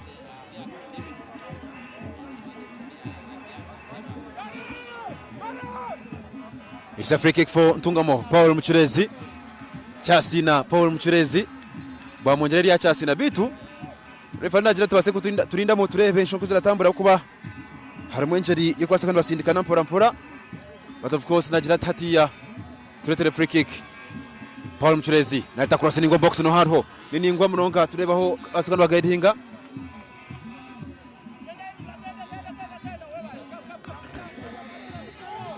sigaza Akram nasumuna mpira muringwa narondoha Hilary Mukundane asakandi guheadinga kandi gwiza gwashangoha Isina Figo narondoha yajuka nasibira sayira gumaho naronda Figo dutureba aho umusigaza ayizuka fo Bushenyi ayizuka mama nyawo deflected of course basakandi gurgayo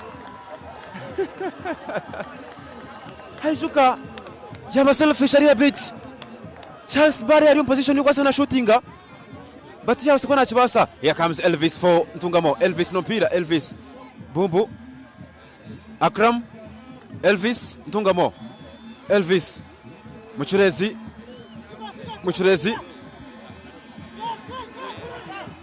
Benon batomeramu gwiza gwashanga Ronald yatoba buchafu asiko gurayo header from Benon rather from Yunis is now Ronald for teammate ya Bushenyi pira muringwa Bumbu na Ronald Sairi asiko namfuna kurunje mnonga Sairi for Bushenyi Sairi argumaho for Bushenyi shamba teammate ya Bull Sairi no mpira Sairi argumaho pass kushanga Mbumbu pass mpora na Ronda Kawaulo for teammate ya Bushenyi na cross ningwa na Rondoha na Sairi argumaho is now district ya Ntungamo asiko betasa gwiza gwashangoha Vian no mpira Vian for Ntungamo Odebat halaini batega refana jirangu tine chiriho isa throw in for Bushenyi Kawaulo yatani kwa mpira mpora gwiza gwashango musigazo bakwetanka Joab yagwereza Figo no mpira Figo pass mpora is now Mbumbu batumira Alliance refana ja free kick musigazi Odebat yaskona shambira kubi musigazi wetanka Figo kaneza kwa free kick track ya shambira kubi Figo free kick aba district kandi ya Bushenyi free kick for Bushenyi iwe mnyano wanja arituliza kidekeka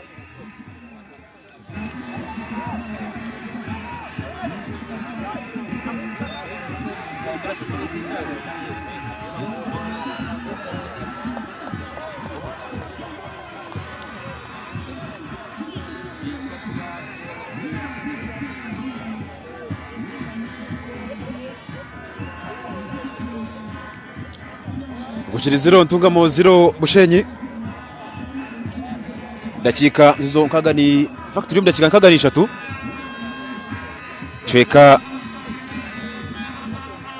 necha kabiri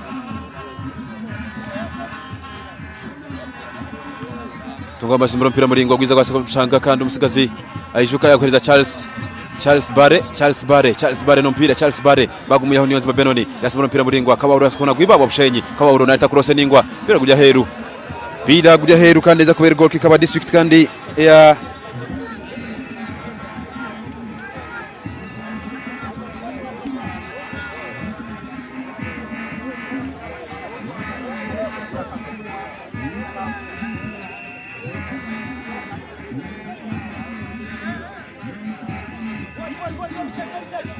of course side kulia kisinjiro cyembiro mpira gore muhari 0 against Mbara City and buheje cyembiro mpira gore muhari 0 against team ya Rubirizi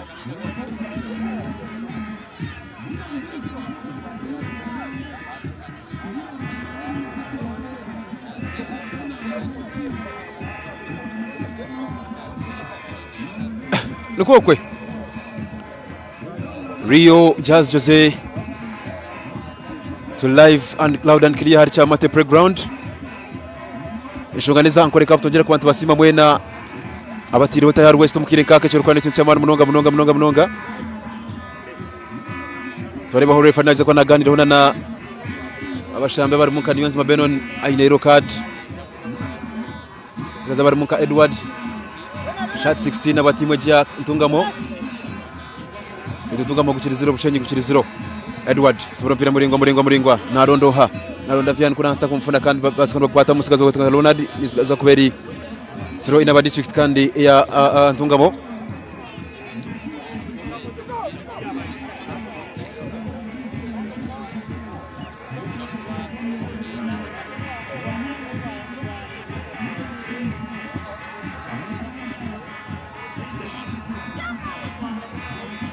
Bobo yasikana sibona pira gwargayo gwiza gwashanga Charles Bare bagwasikana Benon Niyonzima is now Ntungamo on the move Ntungamo on the run tele musika Stallone yasibona pira muri gwa header is now sigazi bakataka Ines pass kuna hansi narondo mabanyabo kitoni zirigayo kaneza kubera free kick ya district ya Bushenyi free kick ya district ya Bushenyi gukiriziro Ntungamo ziro Bushenyi kandi ukiriambe za Tar West TV ishonga neza nkore cup kandi togera kwa tubasima mwena tine bwarikiro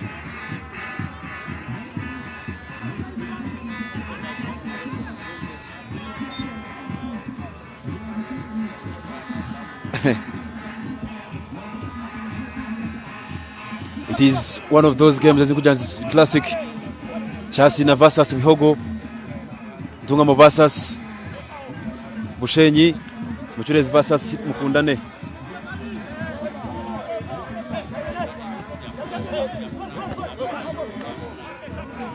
Pira guria heruka neza kuberi throw in for Bushenyi throw in aba district ya Bushenyi kandi Leonard yatamkompira kurungi munonga line narondoha taremwa bumbu basika bamteka hansi kandi neza kuberi free kick aba district in fact abade Charles Bare yabali Charles Bare neza kuberi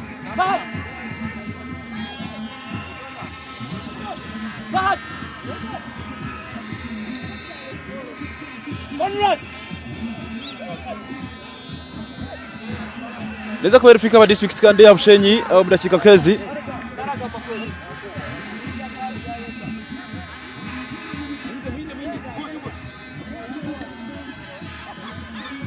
district ya Ntungamo lokora mu mpinda hinduka team captain Paul Muchurezi nashobora aba district ya Ntungamo kandi mbareta umusigazo gatanka Sekaja Nazil Bareta Sekaja Nazil aba district kandi ya Ntungamo Bushenyi bine free kick Charles Bare ata cross ni box no harho kwa sababu kandi deflecting kano mpira guri aheru neza kubera kona kick ya district kandi ya Bushenyi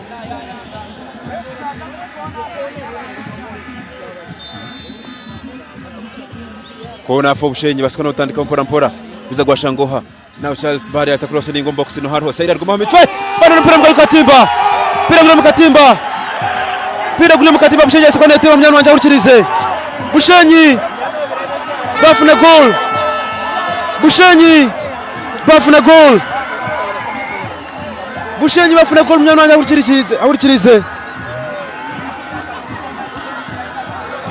Bushenyi bafuna goal right about now. Bushenyi has something to celebrate. Bushenyi has something to celebrate. Bushenyi has something to celebrate. Ntungamo mbazo ko mba complaining abagirangwa pana line cyashaba n'ikindi kandi referee cyashara n'ikindi. Yellow card yargayo. Sigazi Yunis. Sikona funa yellow card nigashikadi ya Chenju. Bityo Bushenyi basikana celebrating their first goal ya tournament kandi the first goal omuzanogu abatugamba girangwa apana abatunga bagira ngo apana baziko no complaining mpora mpora.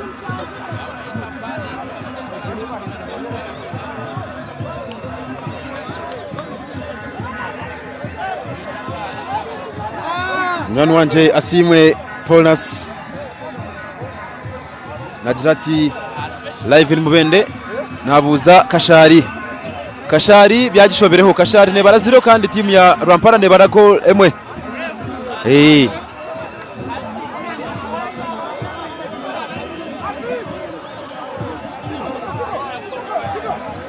It's going to be a restart.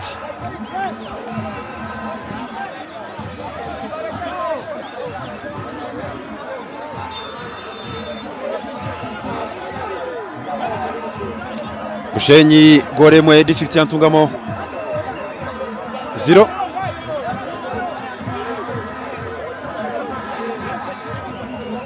Nonatandi kompira gubasukuru gumizamu Saira Rugomaho wa mpira Saira Rugomaho Bushenyi Saira Rugomaho Sairi of course na mpira kuri enkito 0 za kwanda zigayo refana jangun free kick ya district ya Ntungamo.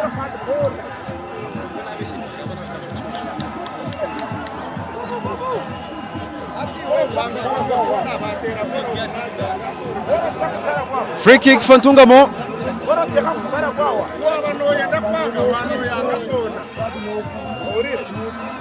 Free kick for Ntungamo.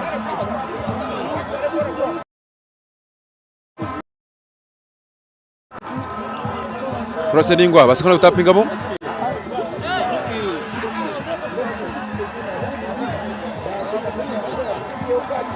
Kosa bamu injiri ya Chaos Hanuya kandi Bushenyi tine Aijuka ari hansi naje kwa naye nyura mpora sigaza Aijuka Edgar ari hansi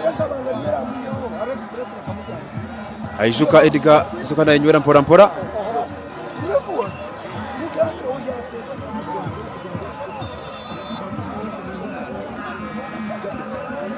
Safrike kimpora turebaho msigazo wetanga mukundana etapasi kuna hansi na Charles Bare na sikona funo mpira Charles Bare nwachira mpira Charles Bare fa Bushenyi dropase lingwa na sikota pinga mu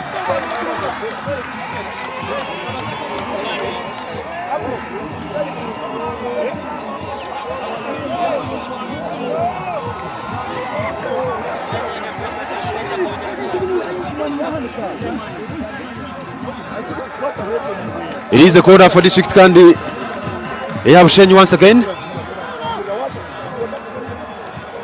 Bushenyi bine kone ndizo mnyano wanja kurikiriza kire nkaka. Bushenyi with another corner. Set piece FC. Jetenga Bushenyi bine kona. Atampira muringo boxi. Pira final rwa sekuru kuzahera. Goal kick. Agwa Ntungamo. Goal kick for Ntungamo. Pira sana utanka kurunji munonga gwa Shangoha. Nazil through pass na Rondoha. Pira sana atamo Bushenyi wa bino mpira kuna hansi.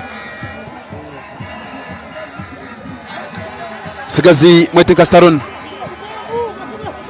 waza kana tandika mpira kurunji mnoga sikona kutandikira Sigazi wetanka Akram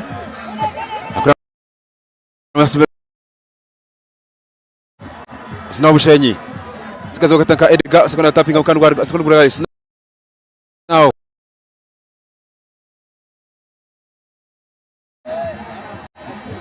Yellow card nergayo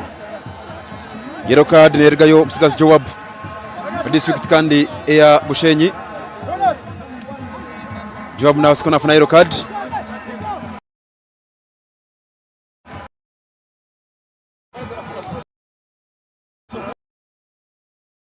is now Ntungamo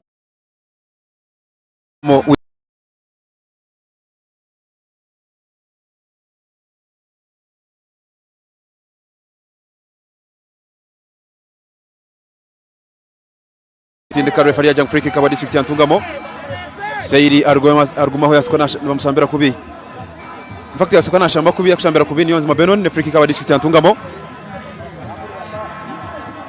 tuli live loud and kiri hani hari nyancha mate nshonga zatabuka bire gwasikona guteza intesta ya manu munonga Bushenyi bebe mbiro mpira gore mu hariziro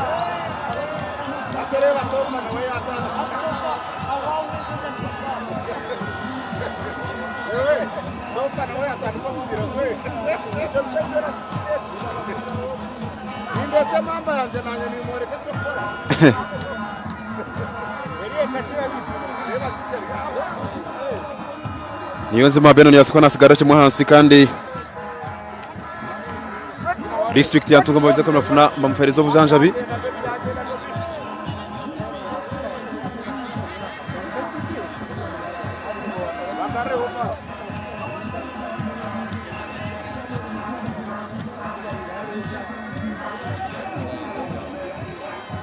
Niyonzima Benon yasikona mushambira kubi kandi ndaje kwa nafuna obujanjabi as we speak right about now.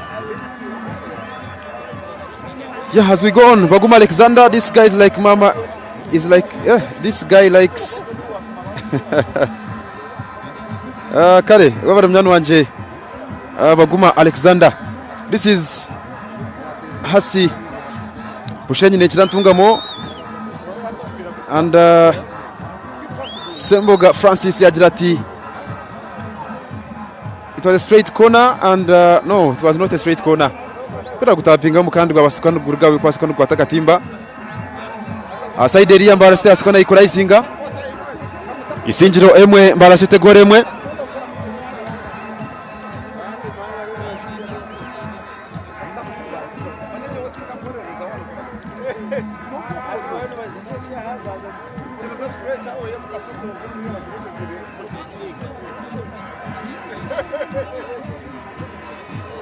Isinjiro emwe Mbarasite gore emwe. Mbarasite asikona ikora isinga very late in the game mudakika ya nkaga na mushanju. Mbarasite ne baragore emwe na Isinjiro ne baragore emwe. That means Mbarasite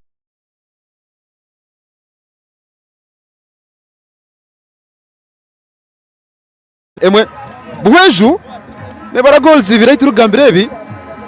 Buhweju goals ibiri rubirizi ne bara 0.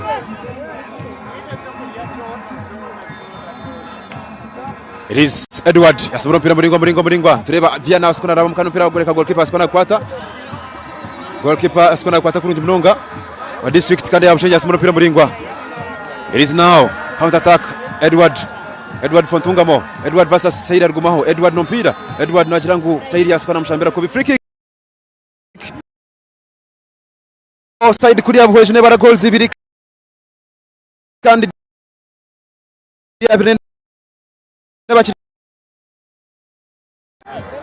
Munyano wanje Sarongo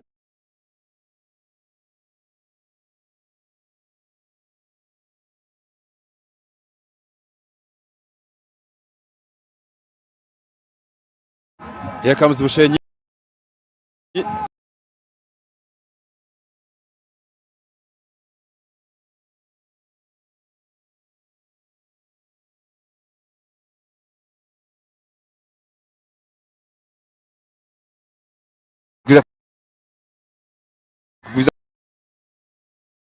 Niyonzima Benon Niyonzima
bakora mu mpira hinduka ndijo sigazi Viana zakwa nashobora kandi baretoha Viana zakwa nashobora kandi bareta musigazi bakweta nka Ian ni musima basiko bamureta bakuri pressinga Vian bareta ni musima Ian kuri pressinga Sekajigo Vian shot number 10 aba district ya Ntungamo. Another epic substitution. Sekajigo Vian tiatereza mpira kutanto expecting about of course bareta musigazi batanka ni musima Ian. Of course he is pano yahiri mpira kutiro mwanya. Here comes Kabawuro the goal scorer. Kabawuro mpira muringwa naronda aishuka tia gufuna header of course basikona kontega kurunji munonga yabasikona gwihayo Akram mpira muringwa. Here comes Bushenyi Ronald turi amsinga of course alita pass kuna hansi biza kwa Shangoha Staron mpira nagwaza Yunese nkito za suguzwa refa najyangu tarechiroho tugomizamo. Here comes district ya Bushenyi. Here comes Ronald mpira pass line mpira gwa here throw in for Ntungamo mpira guchirisiro district ya Ntungamo kore mwe Bushenyi. Nikipenda kusema lazima of course wewe bari kwasiko n'umukuratira tayari wese mukire kaka irizi Ntungamo of course against district ya Bushenyi match de 2 Elvis for Ntungamo Elvis no mpira Elvis against 2 Elvis Pascal Meraho refa Nigerian free kick wa district yellow card yargayo second year of course yafata kunufuna red card sigazi bari kwetanka Joab yafunire yellow card kandi basikona muhereza red card yo kubanza mu tournament ni red card yo kubanza mu tournament receives the second yellow musigazi wakatanka Kalhanga Joab Junior shot abiri na mushanju aba district ya Bushenyi Kalhanga Junior Joab yellow card zibiri kandi basikona muhereza red card yo kubanza mu tournament so far as we speak umupira twasikona twarika TV yaba red card yo kubanza free kick aba district ya Ntungamo kwa sababu bajirangu singa muchirezi yabakiriho Anau Bushenyi Anau Dan Bushenyi basigara bari 10 irari mukunda hari mpira gwa basikona gurayo the substitute yasoma mpira muringwa narondoha musigazi wakataga substitute Ian no mpira Ian porampora Ian ni msima for Ntungamo Ian asindika porampora shiri line refa najirangu harimo kusindika kandi neza kubera free kick aba district kandi ya Ntungamo yero kadi yargayo Isma Kabawulo yasikana funa yero card ishikanu yate bagore kubanza Kabawulo Isma nuwate bagora district ya Bushenyi kandi yafuna yero card Kabawulo Isma yafuna yero card aba district kandi Kabawulo Ismail yasikana funa yero card aba district ya Bushenyi. Free kick for Ntungamo. Pira kuno mukona shot number 17 Mwetenka Eunice naza kona free kick. Eunice Sibira naza kona free kick aba district ya Ntungamo mjano wanje aruchita Shankezi aba district ya Ntungamo. We are in the dying minutes of the game. Abahizi bajirangu afazali draw but of course let us wait and see. Free kick for Ntungamo. Eunice Sibira with a chance. Eunice Sibira with a chance. Can he take it up? Eunice Sibira with a chance. Can he take it up? Let's wait and see. Sibira Eunice. District ya Ntungamo. Nata cross ningo box no harho. Goalkeeper.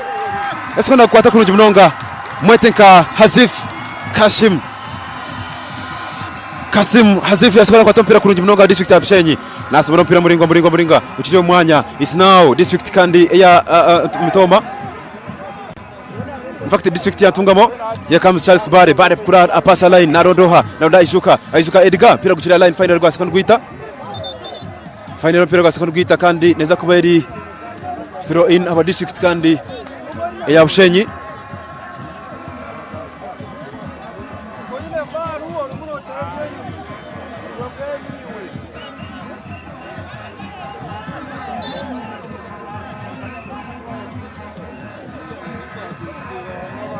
It is a free kick for district ya Bushenyi kandi bakibembira mpira gore mwari 0 katasi over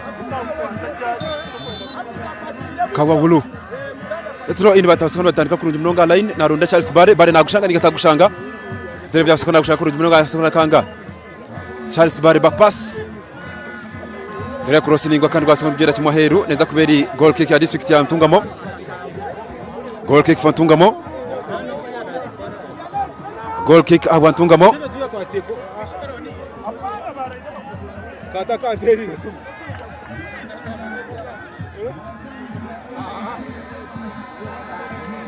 It's now Edward naronda Odebat for Ntungamo back pass narondoha sigazi Saron Akram na itompira muringwa basono kwata mo Ronald haba bushaje asokona guya kurungi munonga naronda Saron kuri hansa wa district ya Ntungamo na gushanga nigatakusha butereza basokona gushanga Saron aba district ya Ntungamo. Saron nompira Saron 1-2 Saron aba district kandi. Here comes Elvis na pass kuna hansi naronda sigazi bakwetanka Nazil is now Niyonzima asoma mutera kimwe hansi kandi neza kuberi free kick wa district kandi ya Ntungamo.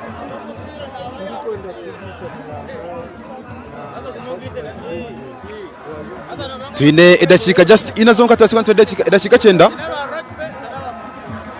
Ntungamo nebara 0 bushanyi nebara goremwe.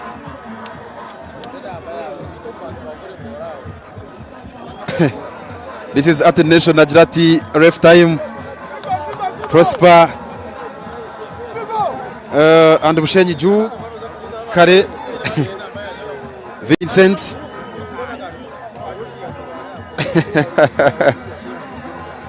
okay. Ntungamo with another opportunity in the dying minutes of the game.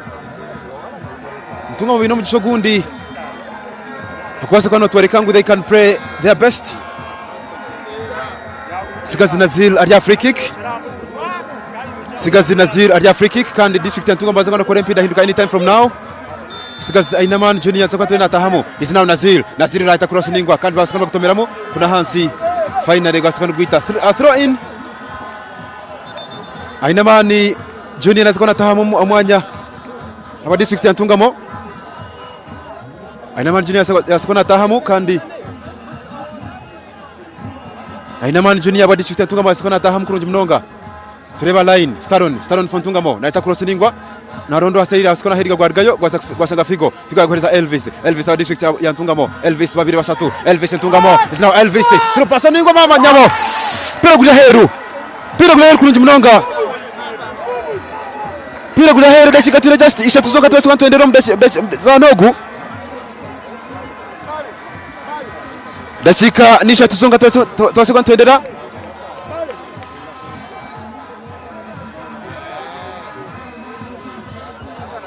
Bushenyi can now settle for this. Pira muringwa na yente wasikona mfuraka neza kwa throw in district ya Ntungamo. Throw in district ya Ntungamo.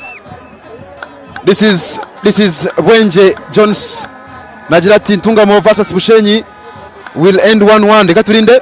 This is Yoel Charkunda. Let's pray for our sons really. And of course Ajat, thanks for the live commentary. Toxima mnyanu wanje Yoel Charkunda. Shongezo, here comes Akram yasema pira mringwa nugurondoha is now Ronald no mpira kuna hansi now Nazil no mpira Nazil yakufuna kurungi mnonga is now district ya Ntungamo. Nazil on the move, Nazil on the run, Ntungamo Nazil neta cross ningwa na rondoha is now mama nyamo. Iya ni ya misingo mpira neza kubera goal kick wa district ya Bushenyi. This one says Mwesi Brian Shema Nechirigara Turiyo mpira gwa Ntungamo na Bushenyi kandi Shema atiyo yizeta. Anyway, goal kick for Bushenyi. Turiyo mu dakika ya 89. Turiyo mu dakika ya 89 kandi gukirigore mu Bushenyi 0 district ya Ntungamo.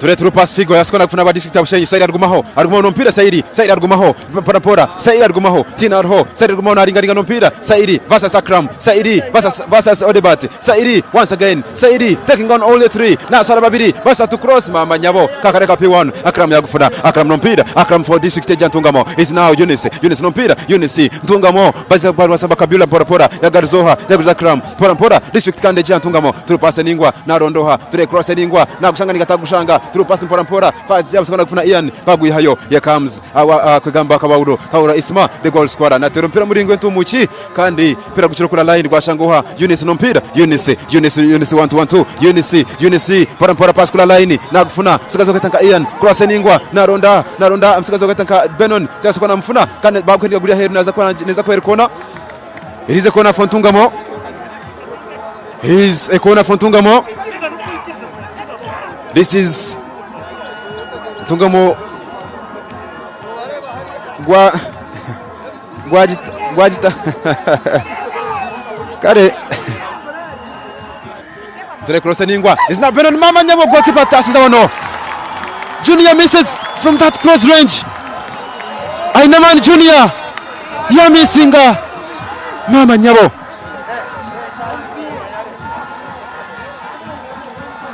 And of course Jamba Mweta Naboth Ainamani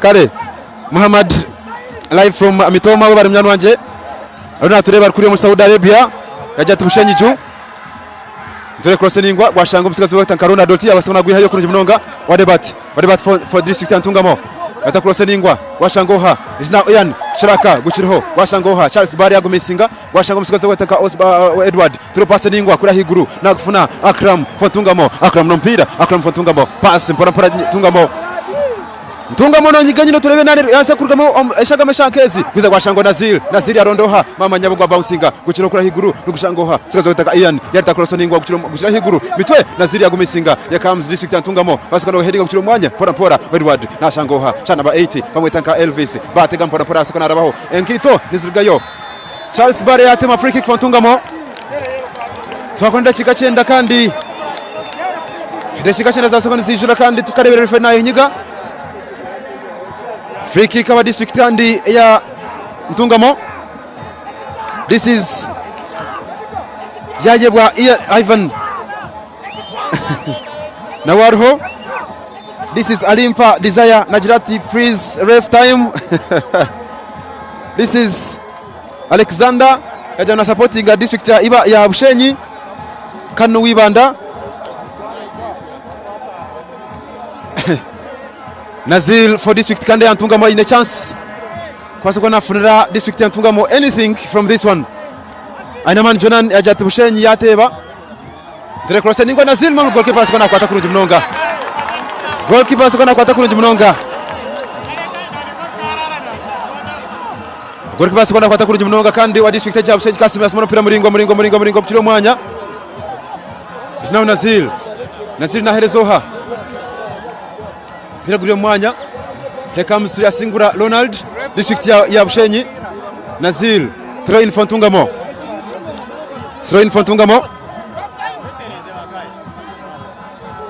This is Ambrose Rajati.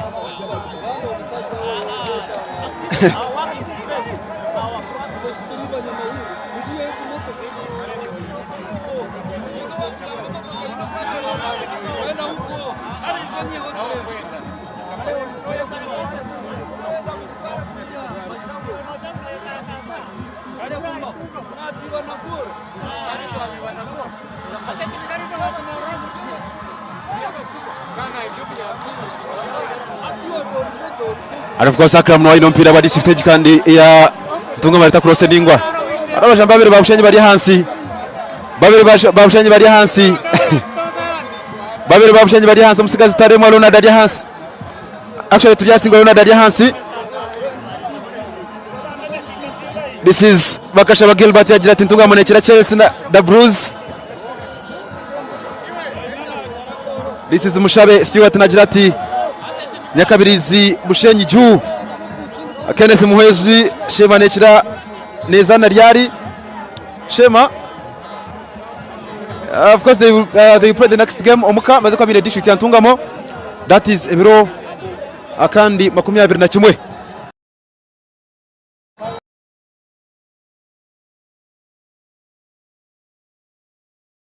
iti erkwija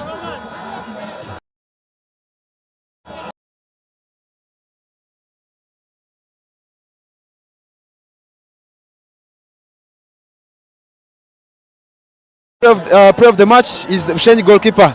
Okay, that is Hazif Kasim yagira ati okay, shira bukore wacu meza, it's fine. Another opportunity ya district ya Ntungamo. Throw in Ningwa. Asa mbere muringwa aina mando asikona tomeraho is now mukundani asikona tapinga mu kiro kura higuru. Here comes Odebat. District ya Ntungamo leta cross Ningwa box no hariho. Try goalkeeper asikona punching gwashaga Nazir no mpira. Nazir wano. Mama Nyama, what a save from the goalkeeper. What a save, what a big moment from the goalkeeper. What a big save from the goalkeeper. Hafiz Kasim yatasembera. Hafiz Kasim asikona natasembera mnyano wanja ruchirize.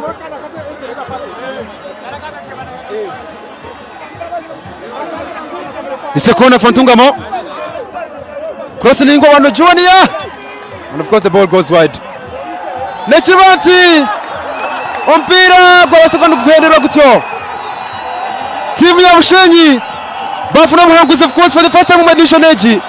Points inner, they sit back on top of the table, and this is really the great moment for district ya Bushenyi. Bushenyi can now celebrate their win. Bushenyi can now celebrate their win. Basiga district ya Ntungamo for the first time. Haniari Chamate for the first time in Mwakore Cup history. And hati ya bile chok celebratinga Homukire Mkaka. Of course dashika chene za usani stambura. Kandi tini wate vile mtahiwe. Faba sekonde tureba district ya Bushenyi barukte bagore moyonka. Omusigazi Isma Kabawulo. Nuwe asekona te bagore monyamunejere kandi asekona tera district ya Bushenyi kwa sekona singura muzano gwayo abanguzi. Tine district ya person mwete ya katano omwami Sam Muchunguzi once again. Nazo kana tugambira mpira kuyagureba yatugambire Ntungamo kusinga but all in all ebyo mpira ni kwabiri.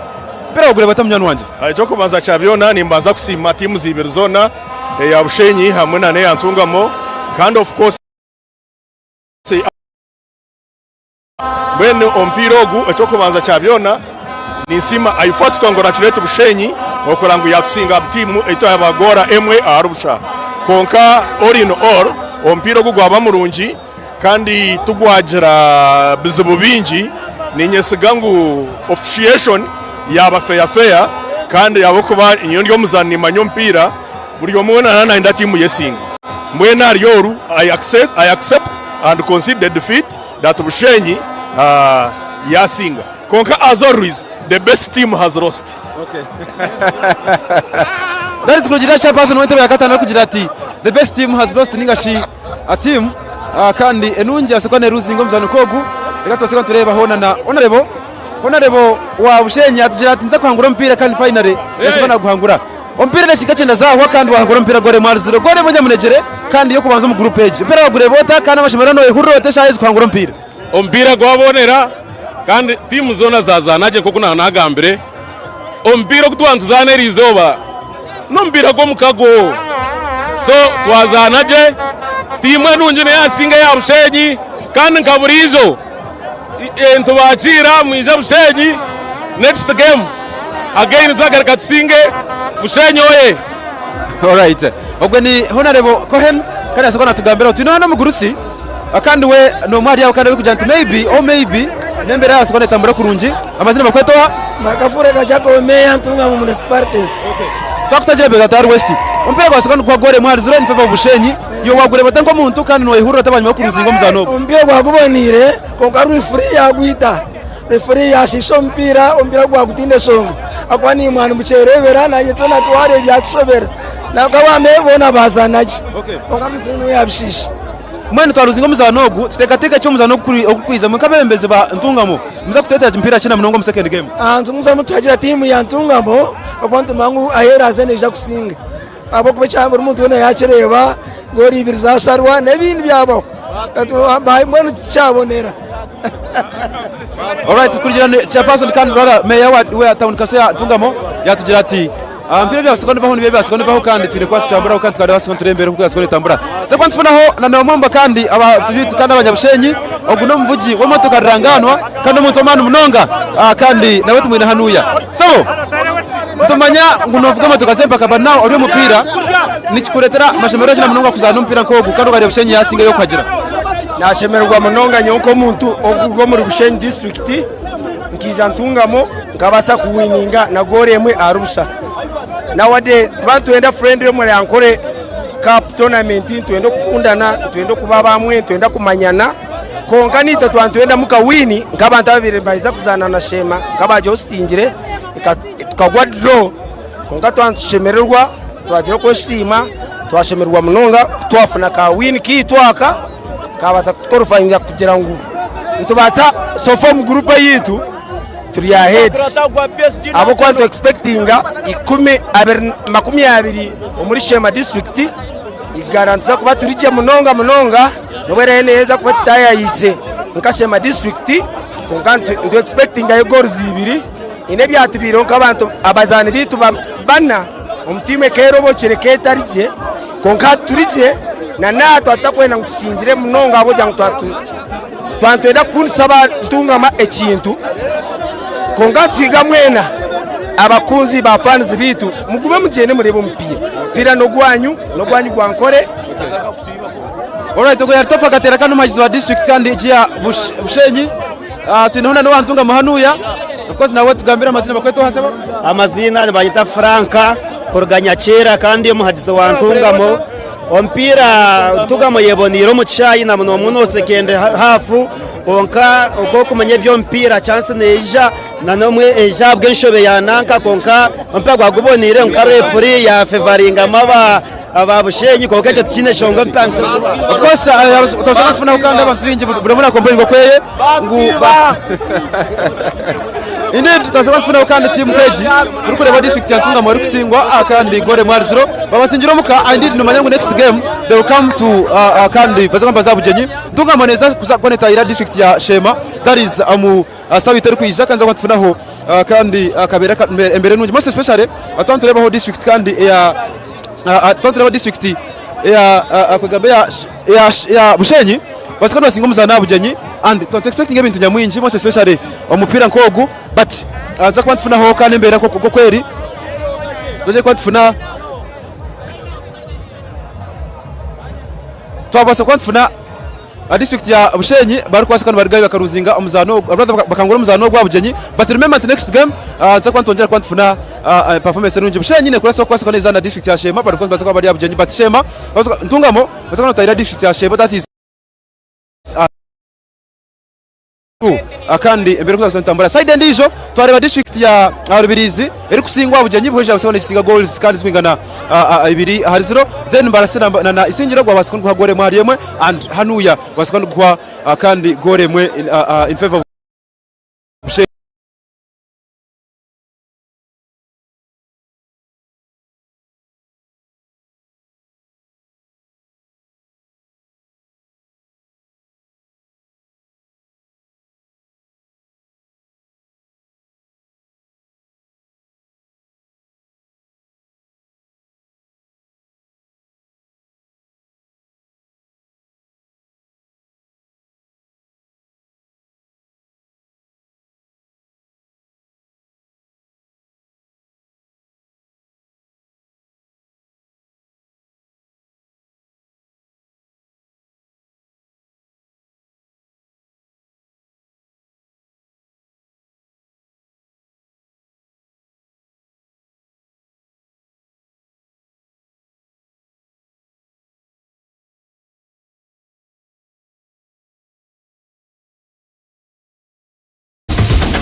Hati mchara